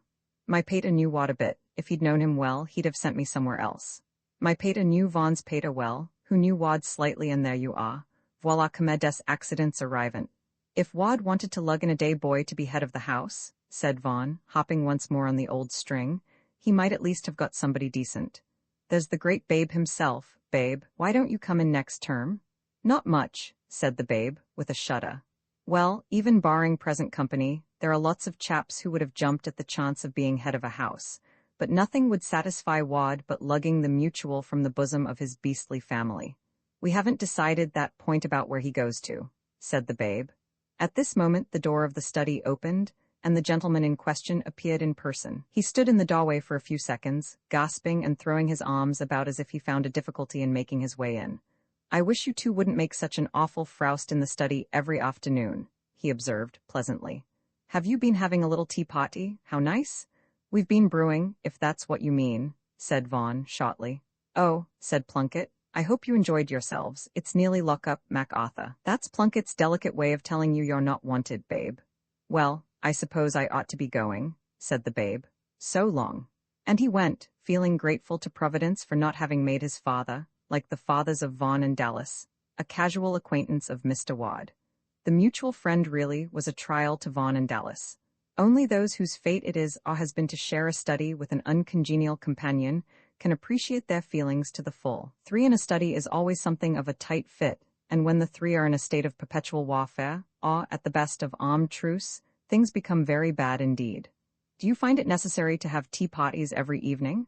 Inquired Plunkett after he had collected his books for the night's work. The smell of burnt meat? Fried sausages, said Vaughn. Perfectly healthy smell, do you good. It's quite disgusting. Really, the air in here is hardly fit to breathe. You'll find an excellent brand of air down in the senior study, said Dallas pointedly. Don't stay and poison yourself here on our account, he added. Think of your family. I shall work where I choose, said the mutual friend with dignity. Of course, so long as you do work. You mustn't talk. Vaughn and I have got some livy to do. Plunkett snorted, and the passage of arms ended, as it usually did, in his retiring with his books to the senior study, leaving Dallas and Vaughn to discuss his character once more, in case there might be any points of it left upon which they had not touched in previous conversations. This robbery of the pots is a rum thing, said Vaughn, thoughtfully. when the last shreds of Plunkett's character had been put through the mincing machine to the satisfaction of all concerned. Yes, it's the sort of thing one doesn't think possible till it actually happens. What the dickens made them put the things in the pav? At all, they must have known it wouldn't be safe. Well, you see, they usually caught them into the boardroom, I believe, only this time the governors were going to have a meeting there. They couldn't very well meet in a room with the table all covered with silver pots. Don't see why. Well, I suppose they could really, but some of the governors are fairly nuts on strict form. There's that crook who makes the 2-hour vote of thanks speeches on prize day. You can see him rising to a point of order and fixing the old un with a fishy eye. Well, anyhow, I don't see that they can blame a burglar for taking the pots if they simply chuck them in his way like that. No, I say, we'd better weigh in with the Livy. The man what'll be round directly. Where's the Dick? And our invaluable friend Mr. Bone? Right, now, you reel it off and I'll keep an eye on the notes. And they settled down to the business of the day. After a while Vaughn looked up. Who's going to win the mile? He asked. What's the matter with Thompson? How about Drake then? Thompson won the half. I knew you'd say that. The half isn't a test of a chap's mile form. Besides, did you happen to see Drake's sprint? Jolly good one. I know, but look how late he started for it. Thompson crammed on the pace directly he got into the straight. Drake only began to put it on when he got to the pav. Even then he wasn't far behind at the tape. No. Well, I'm not plunging either way. Ought to be a good race. Rather, I say I wonder Welch doesn't try his hand at the mile. I believe he would do some rattling times if he'd only try. Why, Welch is a sprinter. I know, but I believe for all that the mile's his distance. He's always well up in the cross-country runs. Anyhow, he's not in for it this year. Thompson's my man. It'll be a near thing, though. Jolly near thing, with Drake in front. Thompson. Drake. All right, we'll see. Wonder why the beak doesn't come up. I can't sit here doing Livy all the evening, and yet if we stop he's bound to look in. Oh Lord, is that what you've been worrying about? I thought you developed the work habit or something. Wad's all right. He's out on the tiles tonight. Gone to a dinner at Philpott's. Good man, how do you know? Are you certain? Heard him telling Prater this morning. Half the staff have gone. Good opportunity for a chap to go for a stroll if he wanted to. Shall we, by the way? Not for me, thanks. I'm in the middle of a rather special book. Ever read Great Expectations? Dickens, you know. I know, haven't read it though. Always rather funk starting on a classic somehow. Good? My dear chap, good's not the word. Well, after you. Exit Livy then, and a good job too. You might pass us the great Sherlock. Thanks. He plunged with the great detective into the mystery of the speckled band, while Vaughn opened Great Expectations at the place where he had left off the night before. And a silence fell upon the study. Curiously enough, Dallas was not the only member of Wad's house to whom it occurred that evening that the absence of the housemaster supplied a good opportunity for a stroll. The idea had also struck Plunkett favorably. He was not feeling very comfortable downstairs. On entering the senior study, he found Galloway, an upper-fourth member of the house, already in possession. Galloway had managed that evening to insinuate himself with such success into the good graces of the matron that he had been allowed to stay in the house, instead of proceeding with the rest of the study to the great hall for preparation. The palpable failure of his attempt to hide the book he was reading under the table when he was disturbed led him to cast at the mutual friend the cause of his panic, so severe and forbidding a look that gentleman retired and made for the junior study. The atmosphere in the junior study was close and heavy with a blend of several strange odors. Plunkett went to the window. Then he noticed what he had never noticed before, that there were no bars to the window. Only the glass stood between him and the outer world. He threw up the sash as far as it would go. There was plenty of room to get out. So he got out. He stood for a moment inhaling the fresh air. Then, taking something from his coat pocket, he dived into the shadows. An hour passed. In the study above, Dallas, surfeited with mysteries and villainy, put down his book and stretched himself. I say, Vaughn, he said, have you settled the house gym team yet? It's about time the list went up. Eh, what? Said Vaughn, coming slowly out of his book. Dallas repeated his question. Yes, said Vaughn, got it somewhere on me. Haynes, Jarvis, and myself are going in. Only, the mutual has to stick up the list. It was the unwritten rule in Wad's, as in most of the other houses at the school, that none but the head of the house had the right of placing notices on the house board. I know, said Dallas. I'll go and buck him up now. Don't trouble, after prayers'll do. It's all right, no trouble. Whom did you say? Yourself, Haynes, and Jarvis, not that he's any good, but the third string never matters much, and it'll do him good to represent the house. Right, I'll go and unearth the mutual. The result was that Galloway received another shock to his system. Don't glare, Galloway, it's rude, said Dallas. Where's Plunkett got to? He added. Junior study, said Galloway. Dallas went to the junior study. There were Plunkett's books on the table, but of their owner no signs were to be seen. The mutual friend had had the good sense to close the window after he had climbed through it, and Dallas did not suspect what had actually happened. He returned to Vaughn. The mutual isn't in either of the studies, he said. I didn't want to spend the evening playing hide-and-seek with him, so I've come back. It doesn't matter, thanks all the same. Later on I'll do just as well. Do you object to the window going up? Asked Dallas. There's a bit of a frost on in here. Rather not, heave it up. Dallas hove it. He stood leaning out, looking towards the college buildings, which stood out black and clear against the April sky. From out of the darkness in the direction of Stapleton sounded the monotonous note of a corncrake. Jove, he said, it's a grand night. If I was at home now, I shouldn't be cooped up indoors like this. Holidays in another week, said Vaughn, joining him. It is ripping, isn't it? There's something not half bad in the call. Buildings on a night like this. I shall be jolly sorry to leave, in spite of Wad and the mutual. Same here, by Jove. We've each got a couple more years, though, if it comes to that. Hullo, prep's over. The sound of footsteps began to be heard from the direction of the college. 9 had struck from the school clock, and the great hall was emptying. Your turn to read at prayers, Vaughn. Hullo, there's the mutual. Didn't hear him unlock the door. Glad he has, though. Saves us trouble. I must be going down to look up a bit to read. Do you remember when Hopper read the same bit 6 days running? I shall never forget Wad's pained expression. Hopper explained that he thought the passage so beautiful that he couldn't leave it. Why don't you try that tip? Hardly. My reputation hasn't quite the stamina for the test. Vaughn left the room.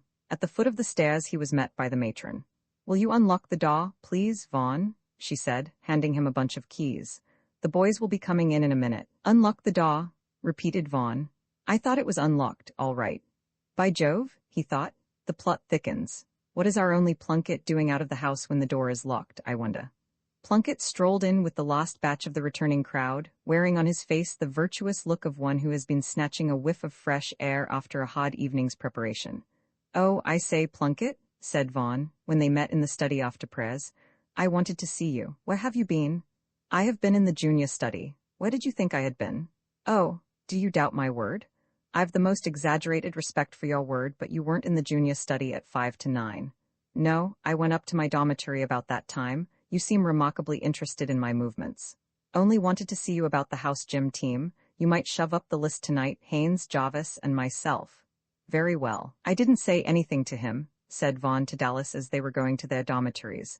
But you know, there's something jolly fishy about the mutual. That door wasn't unlocked when we saw him outside.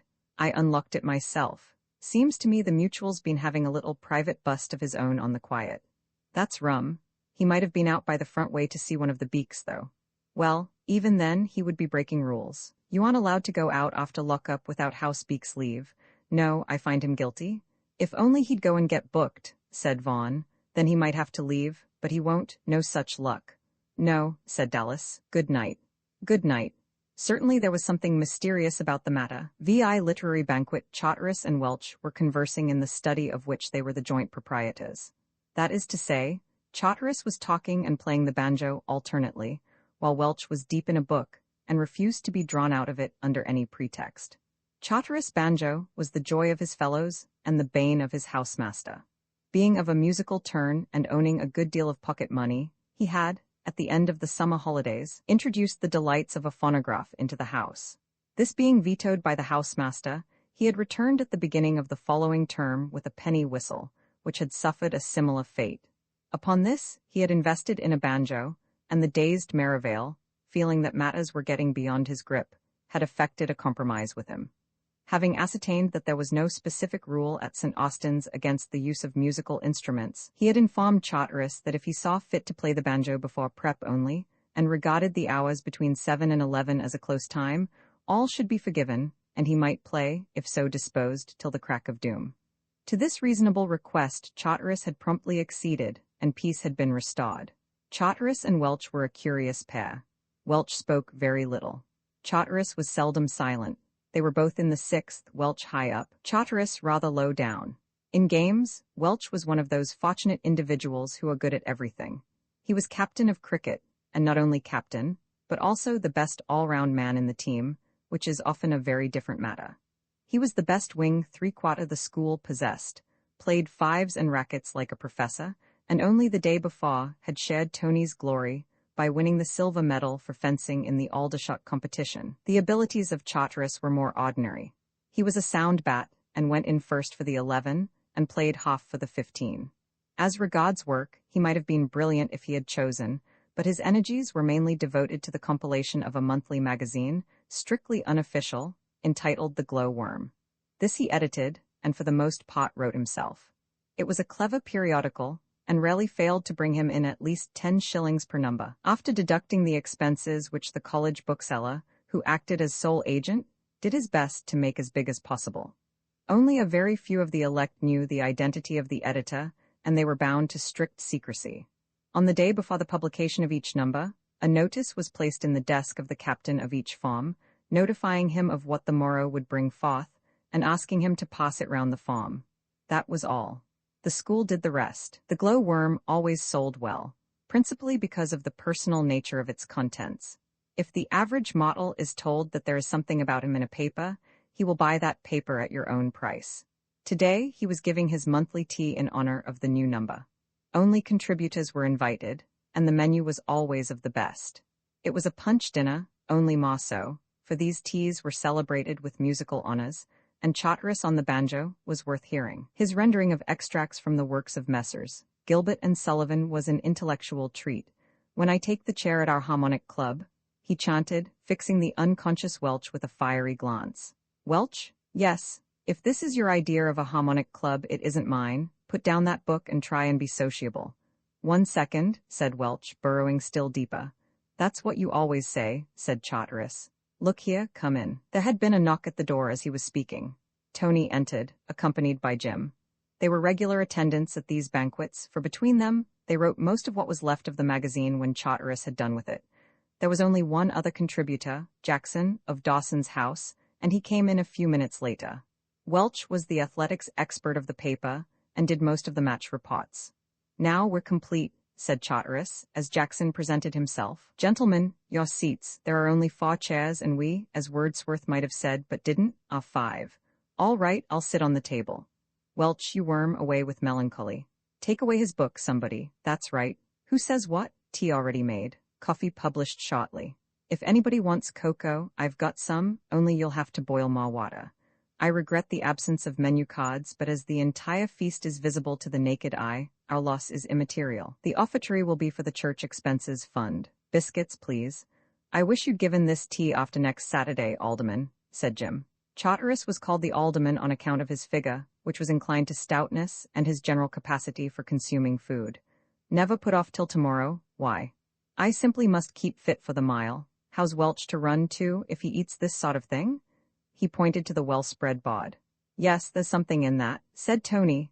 Thank goodness, my little entertainment's over. I think I will try one of those chocolate things. Thanks. Welch is all right, said Jackson. He could win the 100 and the quarter on sausage rolls, but think of the times. And there, observed Charteris, there, my young friend, you have touched upon a sore subject. Before you came in, I was administering a few wholesome words of censure to that miserable object on your right. What is 1/5 of a second more or less that it should make a man insult his digestion as Welch does? You'll hardly credit it, but for the last 3 weeks or more, I have been forced to look on a fellow being refusing pastry and drinking beastly extracts of meat, all for the sake of winning a couple of races. It quite put me off my feed. Cake, please? Good robust slice, thanks. It's rather funny when you come to think of it, said Tony. Welch lives on Bovril for a month, and then, just as he thinks he's going to score, a burglar with a sense of humor strolls into the pav, carefully selects the only 2 cups he had a chance of winning, and so to bed. Leaving Master J.G. Welch an awful example of what comes of training, said Jim. Welch, you're a rotter. It isn't my fault, observed Welch, plaintively. You chaps seem to think I've committed some sort of crime, just because a man I didn't know from Adam has bagged a cup or 2. It looks to me, said Charteris, as if Welch, thinking his chances of the quart are rather rocky, hired one of his low acquaintances to steal the cup for him. Shouldn't wonder. Welch knows some jolly low characters in Stapleton. Welch is a jolly low character himself, said Tony, judicially. I wonder you associate with him, Alderman. Stand in loco parentis. Aunt of his asked me to keep an eye on him. Dear George is so wild, she said. Before Welch could find words to refute this hideous slander, Tony cut in once more. The only reason he doesn't drink gin and play billiards at the Blue Lion is that gin makes him ill and his best break at pills is 6, including 2 flukes. As a matter of fact, said Welch, changing the conversation with a jerk, I don't much care if the cups are stolen. One doesn't only run for the sake of the pot. Charteris groaned. Oh, well, said he, if you're going to take the high moral standpoint and descend to brazen platitudes like that, I give you up. It's a rum thing about those pots, said Welch, meditatively. Seems to me, Jim rejoined, the rum thing is that a man who considers the pav a safe place to keep a lot of valuable prizes in should be allowed at lodge. Why couldn't they keep them in the bod room as they used to? Thought it 'ud save trouble, I suppose. Save them carting the things over to the pav. On Spot's day, hazarded Tony. Save the burglar a lot of trouble, I should say, observed Jackson. I could break into the pav myself in 5 minutes. Good old Jackson, said Charteris. Have a shot tonight, I'll hold the watch. I'm doing a leader on the melancholy incident for next month's Glowworm. It appears that Master Reginald Robinson, a member of Mr. Merivale's celebrated boarding establishment, was passing by the pavilion at an early hour on the morning of the 2nd of April. That's today, when his eye was attracted by an excavation or incision in one of the windows of that imposing edifice. His narrative appears on another page. Interviewed by a Glowworm representative, Master Robinson, who is a fine, healthy, bronzed young Englishman of some 13 summers, with a delightful, boyish flow of speech, not wholly free from a suspicion of cheek, gave it as his opinion that the outrage was the work of a burglar, a remarkable display of sagacity in one so young. A portrait of Master Robinson appears on another page. Everything seems to appear on another page, said Jim. Am I to do the portrait? I think it would be best. You can never trust a photo to caricature a person enough. Your facial HB's the thing. Have you heard whether anything else was bagged besides the cups? Asked Welch. Not that I know of, said Jim. Yes, there was, said Jackson. It further appears that lunatic, Adamson, had left some money in the pocket of his blazer, which he had left in the pav. Overnight. On inquiry, it was found that the money had also left. Adamson was in the same house as Jackson, and had talked of nothing else throughout the whole of lunch. He was an abnormally wealthy individual, however, and it was generally felt, though he himself thought otherwise, that he could afford to lose some of the surplus. How much? Asked Jim. £2. At this Jim gave vent to the exclamation which Mr. Barry Payne calls the Englishman's shortest prayer. My dear sir, said Charteris. My very dear sir, we blush for you. Might I ask why you take the matter to heart so? Jim hesitated. Better have it out, Jim, said Tony. These chaps'll keep it dark all right. And Jim entered once again upon the recital of his doings on the previous night. So you see, he concluded, this £2 business makes it all the worse. I don't see why, said Welch. Well, you see, money's a thing everybody wants, whereas cups wouldn't be any good to a fellow at school, so that I should find it much harder to prove that I didn't take the £2 than I should have done to prove that I didn't take the cups. But there's no earthly need for you to prove anything, said Tony. There's not the slightest chance of your being found out. Exactly, observed Charteris. We will certainly respect your incog if you wish it. Wild horses shall draw no evidence from us. It is, of course, very distressing, but what is man after all? Are we not as the beasts that perish, and is not our little life rounded by a sleep? Indeed, yes, and now, with full chorus, please, we take him from the city or the plough. We dress him up in uniform, so nee et. And at the third line, some plaster came down from the ceiling, and Merivale came up, and the meeting dispersed without the customary cheers. Roman 7 Barrett Explos Barrett stood at the window of his study with his hands in his pockets, looking thoughtfully at the football field. Now and then he whistled. That was to show that he was very much at his ease. He whistled a popular melody of the day 3 times as slowly as its talented composer had originally intended it to be whistled, and in a strange minor key. Some people, when offended, invariably whistle in this manner, and these are just the people with whom, if you happen to share a study with them, it is rash to have differences of opinion. Reed, who was deep in a book, though not so deep as he would have liked the casual observer to fancy him to be, would have given much to stop Barrett's musical experiments. To ask him to stop in so many words was, of course, impossible. Offended dignity must draw the line somewhere. That is one of the curious results of a polite education. When 2 gentlemen of Hoxton, or the borough, have a misunderstanding, They address one another with even more freedom than is their usual custom. When one member of a public school falls out with another member, his politeness in dealing with him becomes so Chesterfieldian that one cannot help being afraid that he will sustain a strain from which he will never recover. After a time, the tension became too much for Barrett. He picked up his cap and left the room. Reed continued to be absorbed in his book. It was a splendid day outside, warm for April, and with just that freshness in the air, which gets into the blood and makes spring the best time of the whole year. Barrett had not the aesthetic soul to any appreciable extent, but he did know a fine day when he saw one, and even he realized that a day like this was not to be wasted in pottering about the school grounds watching the under 1,300 yards trial heats and the under 14 broad jump, or doing occasional exercises in the gymnasium. It was a day for going far afield and not returning till lockup. He had an object, too. Everything seemed to shout eggs at him, to remind him that he was an enthusiast on the subject and had a collection to which he ought to seize this excellent opportunity of adding. The only question was, where to go. The surrounding country was a paradise for the naturalist who had no absurd scruples on the subject of trespassing. To the west, in the direction of Stapleton, the woods and hedges were thick with nests. But then, so they were to the east along the Badgwick Road. He wavered, but a recollection that there was water in the Badgwick direction, and that he might with luck be at a water wagtail in its lair, decided him. What is life without a water wagtail's egg? A mere mockery. He turned east. "Hullo, Barrett, where are you off to?" Gray of Prater's house intercepted him as he was passing. "Going to see if I can get some eggs. Are you coming?" Gray hesitated. He was a keen naturalist, too. "No, I don't think I will, thanks. Got an uncle coming down to see me." "Well, cut off before he comes." "No, he'd be too sick. Besides," he added ingenuously, "there's a possible tip. Don't want to miss that. I'm simply stony, always am at end of term." "Oh," said Barrett, realizing that further argument would be thrown away. "Well, so long then." "So long, hope you have luck." "Thanks, I say. Well, roll call, you know. If you don't see me anywhere about, you might answer my name." "All right, and if you find anything decent, you might remember me. You know pretty well what I've got already." "Right, I will." "Magpie's what I want particularly. Where are you going, by the way?" "Thought of having a shot at old Venner's woods. I'm after a water wagtail myself. Ought to be 1 or 2 in the dingle. Heaps probably, but I should advise you to look out, you know. Venner's awfully down on trespassing."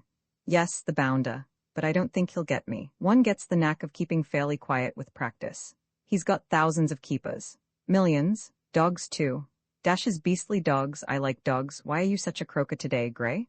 "Well, you know he's had 2 chaps sacked for going in his woods to my certain knowledge, Martin Smith and Ainsworth.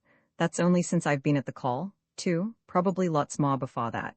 Ainsworth was booked smoking there, that's why he was sacked, and Venner caught Martin Smith himself simply staggering under dead rabbits. They sack any chap for poaching." "Well, I don't see how you're going to show you've not been poaching. Besides, it's miles out of bounds." "Gray," said Barrett severely, "I'm surprised at you. Go away and meet your beastly uncle. Fancy talking about bounds at your time of life. Well, don't forget me when you're hauling in the eggs." "Right you are, so long."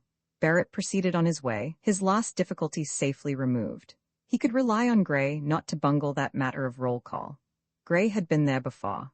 A long white ribbon of dusty road separated St. Austin's from the lodge gates of Badgwick Hall, the country seat of Sir Alfred Venner, MP, also of 49A Lancaster Gate, London. Barrett walked rapidly for over half an hour before he came in sight of the great iron gates, flanked on the one side by a trim little lodge and green meadows, and on the other by woods of a darker green. Having got so far, he went on up the hill till at last he arrived at his destination. A small hedge, a sloping strip of green, and then the famous dingle. I am loath to inflict any scenic rhapsodies on the reader, but really the dingle deserves a line or two. It was the most beautiful spot in a country noted for its fine scenery. Dense woods were its chief feature, and by dense, I mean well supplied not only with trees, excellent things in themselves, but for the most part useless to the nest hunter, but also with a fascinating tangle of undergrowth, where every bush seemed to harbor eggs. All carefully preserved, too. That was the chief charm of the place. Since the sad episodes of Martin Smith and Ainsworth, the school for the most part had looked askance at the dingle. Once a select party from Dacre's house, headed by Babington, who always got himself into hot water when possible, had ventured into the forbidden land, and had returned hurriedly later in the afternoon with every sign of exhaustion, hinting breathlessly at keepers, dogs, and a pursuit that had lasted 50 minutes without a check. Since then, no one had been daring enough to brave the terrors so carefully prepared for them by my Lord Cervena and his minions, and the proud owner of the dingle walked his woods in solitary state. Occasionally he would personally conduct some favored guest thither and show him the wonders of the place. But this was not a frequent occurrence. On still less frequent occasions, there were large shooting parties in the dingle, but as a rule, the word was keepers only. No others need apply. A futile iron railing, some 3 feet in height, shut in the dingle. Barrett jumped this lightly and entered forthwith into paradise. The place was full of nests. As Barrett took a step forward, there was a sudden whirring of wings, and a bird rose from a bush close beside him. He went to inspect and found a nest with 7 eggs in it, only a thrush, of course. As no one ever wants thrush's eggs, the world is overstocked with them. Still, it gave promise of good things to come. Barrett pushed on through the bushes, and the promise was fulfilled. He came upon another nest, 5 eggs this time, of a variety he was unable with his moderate knowledge to classify. At any rate, he had not got them in his collection. Nor, to the best of his belief, had Gray. He took one for each of them. Now this was all very well, thought Barrett, but what he had come for was the ovular deposit of the water wagtail. Through the trees he could see the silver gleam of the brook at the foot of the hill. The woods sloped down to the very edge. Then came the brook, widening out here into the size of a small river. Then woods again all up the side of the opposite hill. Barrett hurried down the slope. He had put on flannels for this emergency. He was prepared to wade, to swim if necessary. He hoped that it would not be necessary, for in April water is generally inclined to be chilly. Of keepers he had up till now seen no sign. Once he had heard the distant bark of a dog. It seemed to come from far across the stream, and he had not troubled about it. In the midst of the bushes on the bank stood a tree. It was not tall compared to the other trees of the dingle, but standing alone, as it did amongst the undergrowth, it attracted the eye at once. Barrett, looking at it, saw something which made him forget water wagtails for the moment. In a fork in one of the upper branches was a nest, an enormous nest, roughly constructed of sticks. It was a very jerry-built residence, evidently run up for the season by some prudent bird who knew by experience that no nest could last through the winter, and so had declined to waste his time in useless decorative work. But what bird was it? No doubt there are experts to whom a wood pigeon's nest is something apart and distinct from the nest of the magpie, but to your unsophisticated amateur, a nest that is large may be anything: rooks, magpies, pigeons, or great auks. To such an one the only true test lies in the eggs. Solvitur ambulando. Barrett laid the pillboxes, containing the precious specimens he had found in the nest at the top of the hill, at the foot of the tree, and began to climb. It was to be a day of surprises for him. When he had got halfway up, he found himself on a kind of ledge, which appeared to be a kind of junction at which the tree branched off into 2 parts. To the left was the nest, high up in its fork. To the right was another chute. He realized at once, with keen disappointment, that it would be useless to go further. The branches were obviously not strong enough to bear his weight.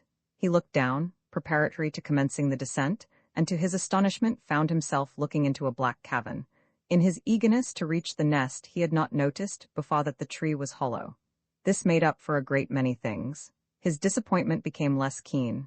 Few things are more interesting than a hollow tree. Wonder how deep it goes down, he said to himself. He broke off a piece of wood and dropped it down the hollow. It seemed to reach the ground uncommonly soon. He tried another piece. The sound of its fall came up to him almost simultaneously. Evidently, the hole was not deep. He placed his hands on the edge and let himself gently down into the darkness. His feet touched something solid almost immediately. As far as he could judge, the depth of the cavity was not more than 5 feet. Standing up at his full height, he could just rest his chin on the edge. He seemed to be standing on some sort of a floor, roughly made, but too regular to be the work of nature. Evidently someone had been here before. He bent down to make certain. There was more room to move about in than he suspected. A man sitting down would find it not uncomfortable. He brushed his hand along the floor. Certainly it seemed to be constructed of boards. Then his hand hit something small and hard. He groped about until his fingers closed on it. What was it? He could hardly make out for the moment. Suddenly, as he moved it, something inside it rattled. Now he knew what it was. It was the very thing he most needed, a box of matches. The first match he struck promptly and naturally went out. No first match ever stays alight for more than 3/5 of a second. The second was more successful. The sudden light dazzled him for a moment. When his eyes had grown accustomed to it, the match went out. He lit a third, and this time he saw all round the little chamber. "Great Scott," he said, "the place is a regular poultry shop." All round the sides were hung pheasants and partridges in various stages of maturity. Here and there the fur of a rabbit or a hare showed up amongst the feathers. Barrett hit on the solution of the problem directly. He had been shown a similar collection once in a tree on his father's land. The place was the headquarters of some poacher. Barrett was full of admiration for the ingenuity of the man in finding so safe a hiding place. He continued his search. In one angle of the tree was a piece of sacking. Barrett lifted it. He caught a glimpse of something bright, but before he could confirm the vague suspicion that flashed upon him, his match burnt down and lay smoldering on the floor. His hand trembled with excitement as he started to light another. It broke off in his hand. At last he succeeded. The light flashed up, and there beside the piece of sacking which had covered them were 2 cups. He recognized them instantly. "Jove," he gasped. "The pots now, how on earth?" At this moment something happened which took his attention away from his discovery with painful suddenness. From beneath him came the muffled whine of a dog. He listened, holding his breath. No, he was not mistaken. The dog whined again and broke into an excited bark. Somebody at the foot of the tree began to speak. "Roman 8 Barrett ceases to explore, fetch him out," said the voice, all in one word. Nice cheery remark to make, thought Barrett. He'll have to do a good bit of digging before he fetches me out. I'm a fixture for the present. There was a sound of scratching as if the dog, in his eagerness to oblige, were trying to uproot the tree. Barrett, realizing that unless the keeper took it into his head to climb, which was unlikely, he was as safe as if he had been in his study at Philpotts, chuckled within himself and listened intently. "What is it then?" said the keeper. "Good dog, Adam, fetch him out, Jack." Jack barked excitedly and redoubled his efforts. The sound of scratching proceeded.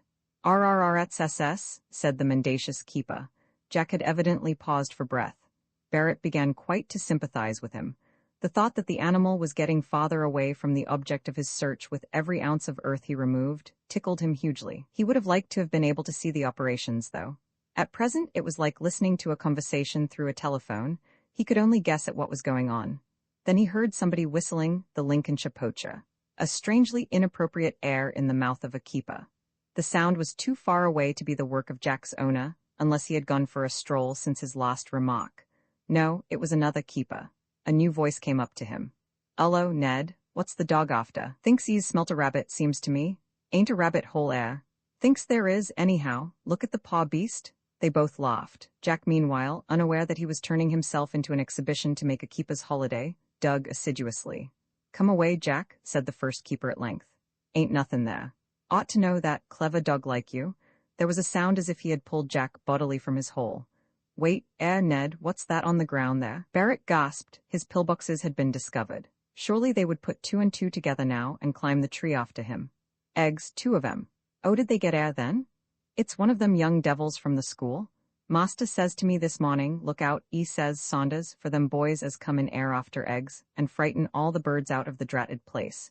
You keep your eyes open, Saunders,' 'e says. Well, if 'e's still in the woods, we'll ave 'im safe." If he's still in the woods, thought Barrett with a shiver. After this there was silence. Barrett waited for what he thought was a quarter of an hour. It was really 5 minutes or less.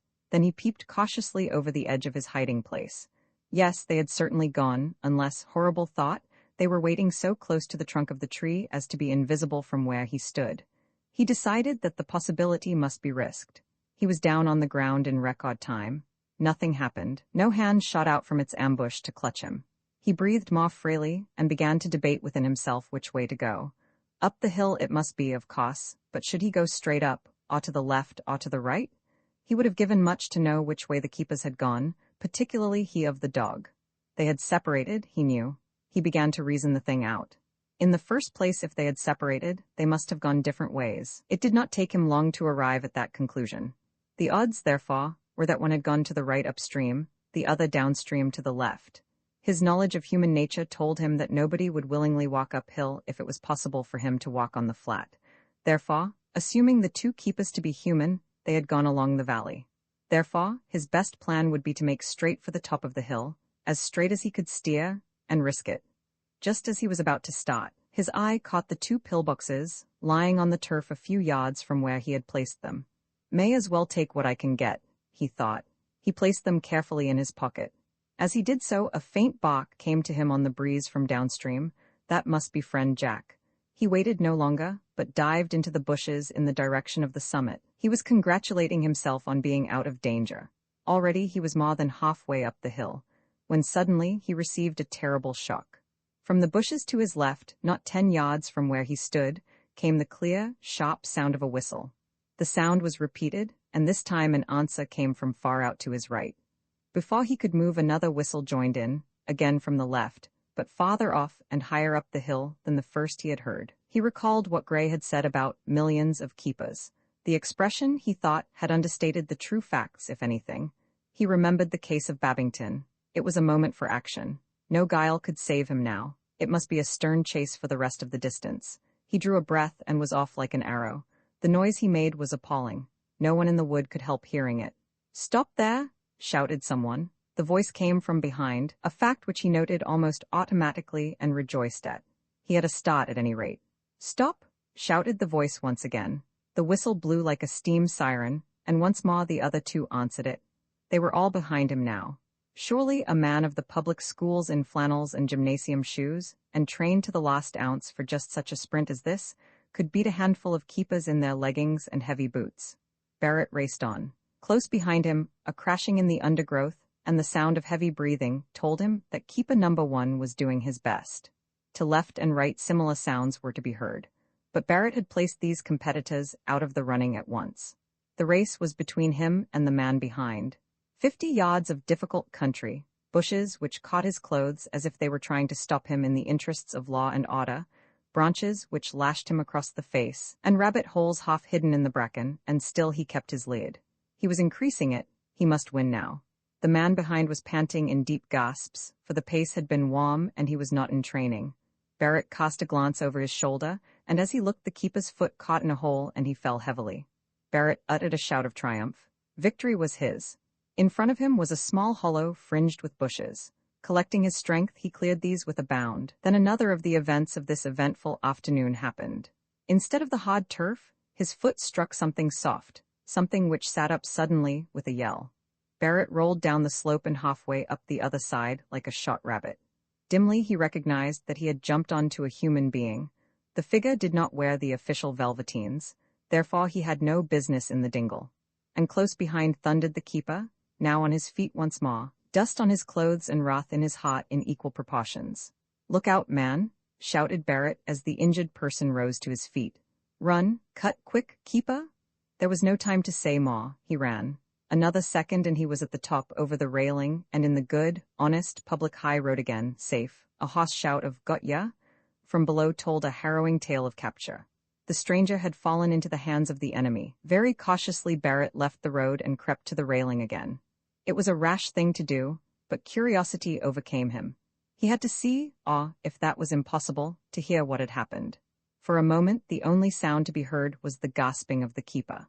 After a few seconds, a rapidly nearing series of crashes announced the arrival of the man from the right flank of the pursuing forces, while almost simultaneously his colleague on the left came up. Barrett could see nothing, but it was easy to understand what was going on. Keeper number 1 was exhibiting his prisoner. His narrative, punctuated with gasps, was told mostly in hoarse whispers, and Barrett missed most of it. Foot gasp rabbit ole.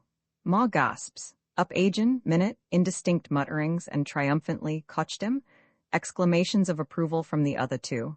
"I assure you," said another voice. The prisoner was having his say. "I assure you that I was doing no harm whatever in this wood. I better tell that tale to Sir Alfred," cut in one of his captors. "E'll learn ya," said the keeper previously referred to as number 1, vindictively.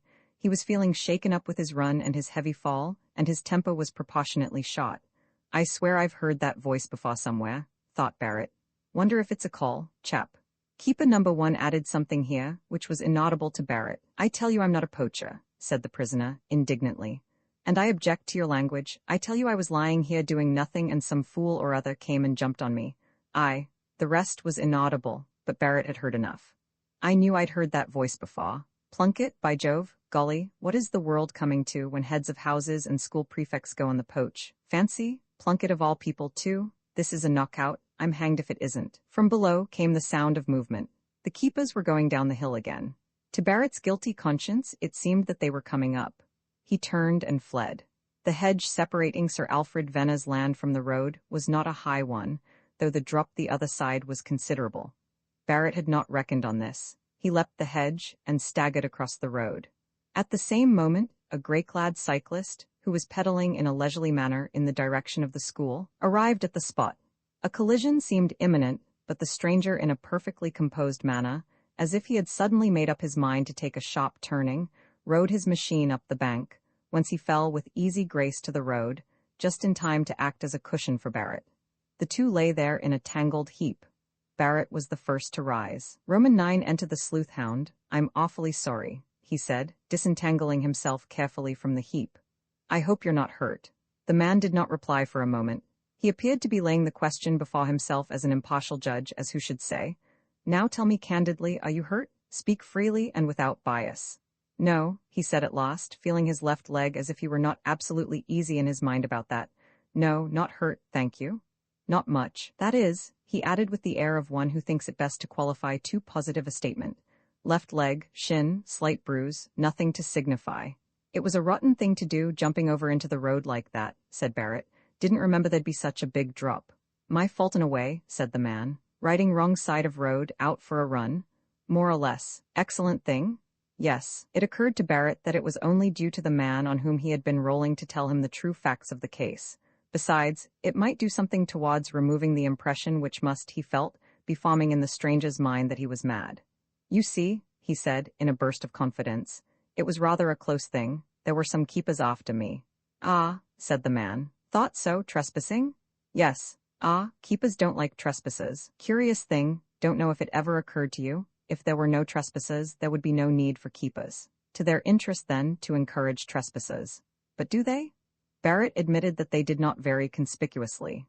"No, same with all professions, not poaching, I suppose?" "Rather not. I was after eggs, by Jove, that reminds me." He felt in his pocket for the pillboxes. Could they have survived the stormy times through which they had been passing? He heaved a sigh of relief as he saw that the eggs were uninjured.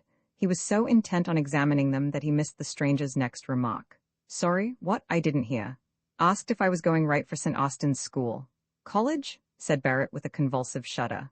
The most deadly error mortal man can make, with the exception of calling a school a college, is to call a college a school. "College?" said the man. "Is this the road?" "Yes, you can't miss it. I'm going there myself, it's only about a mile." "Ah," said the man, with a touch of satisfaction in his voice. "Going there yourself, are you? Perhaps you're one of the scholars?" "Not much," said Barrett. "Ask our farm beak if I'm a scholar." "Oh, I see. Yes, I'm there all right." Barrett was a little puzzled as to how to class his companion. No old public school man would talk of scholars, and yet he was emphatically not a bodgy.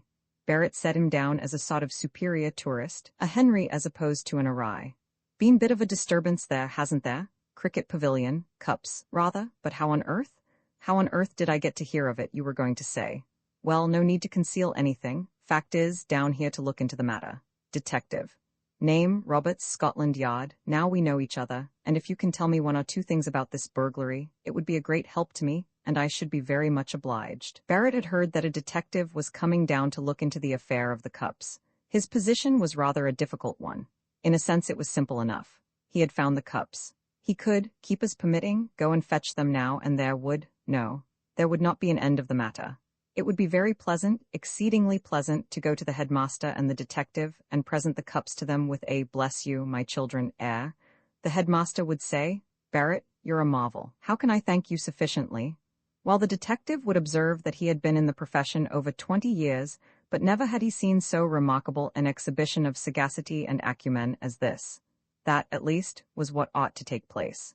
But Barrett's experience of life, short as it was, had taught him the difference between the ideal and the real. The real, he suspected, would in this case be painful. Certain facts would come to light.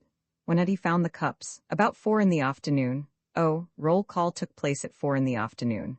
How came it that he was not at roll call? Furthermore, how came it that he was marked on the list as having answered his name at that ceremony? Where had he found the cups? In a hollow tree? Just so. Where was the hollow tree? In Sir Alfred Venner's woods. Did he know that Sir Alfred Venner's woods were out of bounds? Did he know that, in consequence of complaints from Sir Alfred Venner's woods were more out of bounds than any other out-of-bounds woods in the entire county that did not belong to Sir Alfred Venner? He did? Ah, No, the word for his guidance in this emergency, he felt instinctively, was mum. Time might provide him with a solution. He might, for instance, abstract the cups secretly from their resting place them in the middle of the football field, and find them there dramatically after morning school. Or he might reveal his secret from the carriage window as his train moved out of the station on the first day of the holidays. There was certain to be some way out of the difficulty.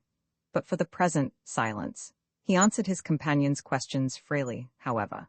Of the actual burglary, he knew no more than any other member of the school, considerably less, indeed, than Jim Thompson, of Merivale's, at present staggering under the weight of a secret even more gigantic than Barrett's own. In return for his information, he extracted sundry reminiscences. The scar on the detective's cheekbone, barely visible now, was the mark of a bullet, which a certain burglar, named, singularly enough, Roberts, had fired at him from a distance of 5 yards. The gentleman in question, who, the detective hastened to inform Barrett, was no relation of his, though owning the same name, happened to be a poor marksman and only scarred a bad outer, assuming the detective's face to have been the bull. He also turned up his cuff to show a larger scar. This was another testimonial from the burglar world. A Kensington practitioner had had the bad taste to bite off a piece of that part of the detective. In short, Barrett enlarged his knowledge of the seamy side of things considerably in the mile of road which had to be traversed before St. Austin's appeared in sight. The two parted at the big gates, Barrett going in the direction of Philpotts, the detective wheeling his machine towards the Potter's lodge. Barrett's condition when he turned in at Philpotts' door was critical. He was so inflated with news that any attempt to keep it in might have serious results. Certainly, he could not sleep that night in such a bomb-like state. It was thus that he broke in upon Reed. Reed had passed an absurdly useless afternoon. He had not stirred from the study. For all that it would have mattered to him, it might have been raining hard the whole afternoon, instead of being, as it had been, the finest afternoon of the whole term. In a word, and not to put too fine a point on the matter, he had been frowsting, and consequently was feeling dull and sleepy, and generally undevitalized and futile. Barrett entered the study with a rush, and was carried away by excitement to such an extent that he addressed Reed, as if the deadly feud between them not only did not exist, but never had existed. "I say, Reed, heave that beastly book away. My aunt, I have had an afternoon of it." "Oh," said Reed politely, "where did you go?" "After eggs in the dingle." Reed was fairly startled out of his dignified reserve. For the first time since they had had their little difference, he addressed Barrett in a sensible manner. "You idiot," he said. "Don't see it? The dingle's just the place to spend a happy day. Like Rocheville. Jove, it's worth going there. You should see the birds, place is black with them. How about keepers, see any?" "Did I not? 3 of them chased me like good uns all over the place. You got away all right, though. Only just, I say, do you know what happened? You know that Rotter Plunkett, used to be a day boy, head of wads now, wears specs." "Yes. Well, just as I was almost out of the wood, I jumped a bush and landed right on top of him. The man was asleep or something. Fancy choosing the dingle of all places to sleep in, where you can't go a couple of yards without running into a keeper? He hadn't even the sense to run. I yelled to him to look out, and then I hooked it myself. And then the nearest keeper, who'd just come down a buster over a rabbit hole, sailed in and had him. I couldn't do anything, of course. Jove, there'll be a fair-sized row about this. The old man's on to trespassing like tar. I say, think Plunkett'll say anything about you being there too? Shouldn't think so. For one thing, I don't think he recognized me. Probably doesn't know me by sight, and he was fast asleep too. No, I fancy I'm all right." "Well, it was a jolly narrow shave. Anything else happen?" "Anything else? Just a bit. That's to say, no, nothing much else, no." "Now then," said Reed briskly. "None of your beastly mysteries, out with it. Look here, swear you'll keep it dark." "Of course I will. On your word of honor." "If you think," began Reed in an offended voice. "No, it's all right, don't get shirty. The thing is, though, it's so frightfully important to keep it dark." "Well, buck up." "Well, you needn't believe me, of course, but I've found the pots." Reed gasped. "What?" he cried. "The pot for the quarter? And the one for the 100 yards, both of them? It's a fact. But where, how, what have you done with them?" Barrett unfolded his tale concisely. "You see," he concluded, "what a hole I'm in. I can't tell the old man anything about it, or I get booked for cutting roll call and going out of bounds. And then, while I'm waiting and wondering what to do and all that, the thief, whoever he is, will most likely go off with the pots. What do you think I ought to do?" Reed perpended. "Well," he said, "all you can do is to lie low and trust to luck, as far as I can see. Besides, there's one consolation. This Plunkett business'll make every keeper in the dingle twice as keen after trespassers, so the pot man won't get a chance of getting the things away. Yes, there's something in that, admitted Barrett. It's all you can do, said Reed. Yes, unless I wrote an anonymous letter to the old man explaining things. How would that do? Do for you, probably. Anonymous letters always get traced to the person who wrote them, or pretty nearly always. No, you simply lie low. Right, said Barrett, I will. The process of concealing one's superior knowledge is very irritating, so irritating indeed that very few people do it. Barrett, however, was obliged to by necessity. He had a good chance of displaying his abilities in that direction when he met Gray the next morning. Hullo, said Gray. Have a good time yesterday? Not bad, I've got an egg for you. Good man. What sort? Hanged if I know you haven't got it though. Thanks awfully. See anything of the Million Keepers? Heard them oftener than I saw them. They didn't book you? Rather fancy one of them saw me, but I got away all right. Find the place pretty lively? Pretty fair. Stay there long? Not very. No, thought you wouldn't. What do you say to a small ice? There's time before school. Thanks, are you flush? Flush isn't the word for it, I'm a plutocrat. Uncle came out fairly strong then? Rather, to the tune of 1 sovereign cash. He's a jolly good sort, my uncle. So it seems, said Barrett. The meeting then adjourned to the school shop, Barrett enjoying his ice all the more for the thought that his secret still was a secret. A thing which it would in all probability have ceased to be, had he been rash enough to confide it to Case and H. Gray, who, whatever his other merits, was very far from being the safest sort of confidant. His usual practice was to speak first, and to think, if at all, afterwards.